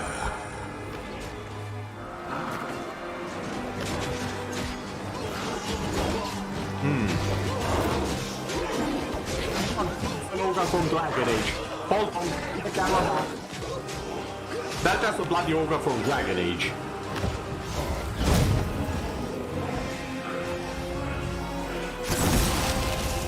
Discari, Lord of Locusts, leave my city! Oh, that's a big boy.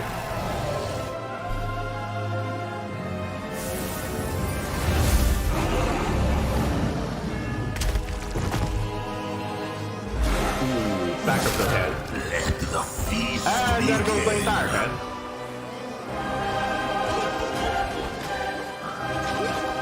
And dragon, and it's dead. Discari himself. Blimey! One minute we had a dragon, the next, bang, she was gone. What are you gonna do? Fight or flee? If fleeing's your plan, let me help you out. I've got a scroll here with a good protective spell. Okay. What's this card? Fine, let me click it. You must have got a good drubbing round the head, brother. Discari's a demon lord, the most fearsome enemy of all crusaders and all living things, come to think of it. Oh, okay. Demon Lords. The most powerful of the demons are unique demigods, rulers of the abyss, with their own individual powers and abilities. These Demon Lords are known throughout the multiverse, and many cults worshipping them exist on the material plane. The total number of Demon Lords is beyond known. Of the countless powerful demons who rule the various layers of the abyss, some are more widely known and worshipped. The more ubiquitous Demon Lord, and the only one to have attained full godhood, is Lamatsu, the mother of monsters. She was silver if you couldn't tell in the 6 seconds she was on screen. Yeah, I thought it was a bit of a metal color. I assumed it was silver.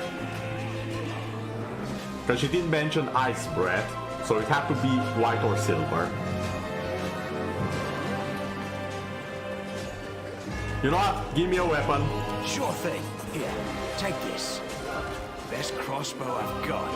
The person who made it said it could pierce the hide of a demon lord even. Okay then, I'll put that to the test. Good luck! Try not to get eaten now!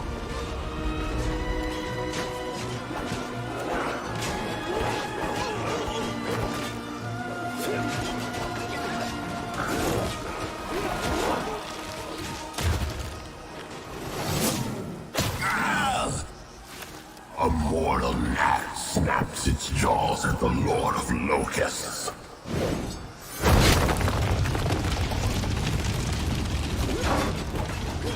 Behold, Iomade. Behold the death I saw.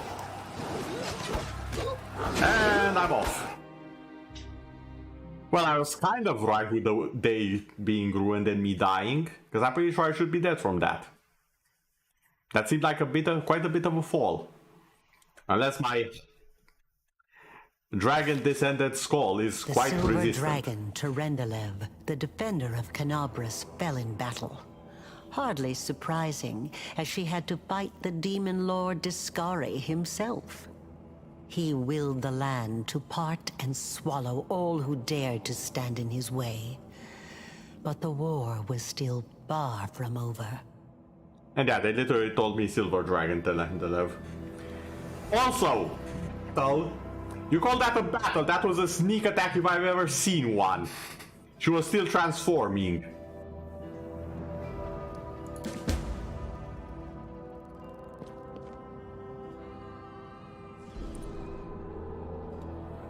Okay, I have grow claws. Can I... Are there items or can I just not see them? Also, funny shrooms. Some might even say fun guy.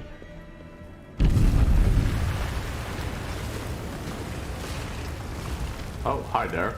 Holy mother of... There's a whole thing about how he shouldn't have even been able to enter the city, so fair enough. Then I forgot it's not an anime and and the enemy won't wait until the transformation is done. Yeah, exactly. Although to be fair, usually you don't expect an enemy big enough to, you know, behead you in your dragon form. So, if it was just the other demons, I think it was fine to transform in that situation. Because I think she started the transformation and he arrived after. So he was waiting for her to transform to behead her. I can appreciate the small details like that. Her transform probably would have put up a fight, at the very least. A small wound, messy. Oh, I remember you. You were the one who didn't want to go and save me. Hey, stay with me. And you're the one who did. God damn it. Pretty lucky. You fell down into a black hole, but at least you're not on your own. You've got a great companion. Everything's going to be just fine. Tell me something. Can you feel your legs? I feel them all right. Wouldn't say no to a little less feeling in them. My ankle's killing me, but my back seems to still be in one piece. My head, too. That's all that matters. Now, we're going to... Hey! Fancy meeting you down here. You're the one that Terendelev healed today, right? You aren't injured, are you? Will you help me get her out from under the boulders? I don't help anyone for free. Pay up or stay stuck under the rubble. Yeah, sure thing. Look, you don't owe us anything, after all. Here, take this. It's all I got. Now do me a favor and get me out of here. This position ain't as comfy as it looks. Fair enough. Okay, I can help now.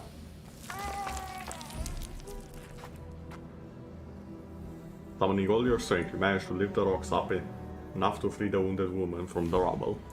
Damn it all. I think it's broken. Oh well, I've had worse. I'll just make myself a splint out of something. Thanks for the help. I wouldn't have lasted long on my own stuck under there. I'm Anevia Tirabade, of the Eagle Watch. I was overseeing security at the festival square. Oh, really? I thought maybe spies or demon worshippers might have something nasty planned. What actually happened, though, now that I did not see coming. I don't think anyone could have been prepared for that. Yeah, that was a little bit too calculated. Well, I'm Sela, Paladin by the grace of Iomedae. I crossed the whole continent to come to Mendev and fight demons. And well, I've been fighting for a while now. I don't even want to think what might be happening up there in the city. Canabres has lost the protection of Terendelev, and of the Wardstone too, looks like. It's a relic without equal. Okay. It was placed here personally by Iomedae's Herald, with the goddess's blessing. I really wanted to go see it, to pray before it. But there's no point worrying about a stone when there are people dying in the streets. Fair enough. Yeah, things are looking grim enough, but don't lose heart. Wardstone or no, dragon or no, Canabres will never give in. Simple as. Well, we've introduced ourselves. What about you? I'm led by destiny. I don't know why fate has brought me here, but I feel it was not by chance. Destiny is destiny. So it's either one or the other. Either fate is having a right old laugh at your expense, or Lady Luck sent you to us for a reason. Fate isn't what brought us here, and fate won't get us out either. Oh, ye of little fate. Which is ironic, because considering I think you are a Crusader or a Paladin or something. Somehow. The city ain't far, only 30 paces or so. That's if you're going straight up, of course. I'm afraid we're gonna have to go the long way round. To summarize, there are 3 of us, with 5 working legs, 3 pairs of decent hands, 2 clear heads, and 1 made of wood. That's mine. Underground monsters beware! Anevia, you stay behind us. You're in no fit state to fight. If we do come up against anything, the 2 of us will try to manage on our own first. Well, onward! May the good deities lead us back to the open sky soon. Okay then. Okay, first party member, her. I'm assuming the other one will either die or join us later. That is usually how these things go. A bright future awaits us. Also, what are you? Human character. The Knight Errant. It is unusual to find so much cheer in a person with such a dark past. And strange to see a former thief and street urchin wearing the shining armor of Iomede's paladin. This young woman has forged her fate from the pain of her losses and her thirst for justice and redemption. She has managed to preserve her compassion and kindness underneath her steel armor. Will this become Sela's weakness, leading her to ultimate ruin? Okay. What class are you?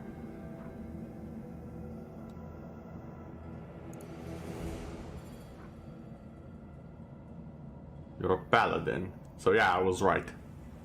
Sela is in for the long haul, unless you get her killed. I mean, she's literally the first companion we see that joins us. So either she's in for the long haul, or she's gonna get snuffed out in the tutorial.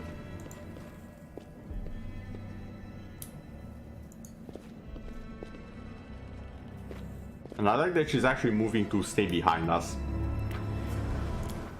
However, I'm going to save here. I'm going to exit. And I shall be ending the stream because it has been going on for a little over 4 hours and I have work tomorrow early in the morning. But thank you everyone for joining me on this mostly reading stream, let's be honest. And next time we will 100% be getting more of the gameplay in. A lot more of the gameplay in, I hope. Also, rip to the dragon lady, Telendelev, I believe. We didn't know her for long. And I think that we don't get the chance to know her anymore. So, yeah, rest in peace. Or in pieces, considering where her head is currently detached from her body. Moving on! Thank you all for watching. And have a nice day. I don't think I'll be raiding anyone because I'm not sure there is anyone who streams at this hour. Let me just check very fast. I haven't raided anyone in a long time, so anyone because I don't. Let's see. Anyone doing something?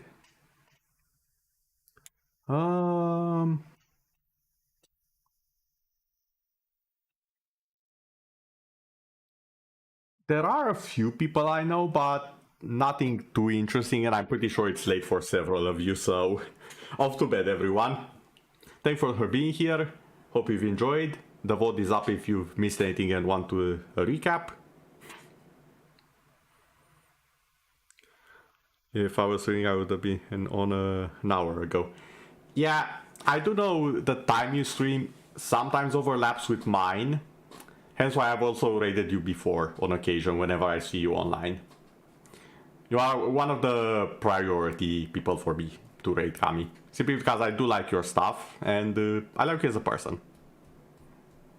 As a friend. So yeah. Thank you everyone for watching. Good night. And rest well for the coming week. 3, 2, 1...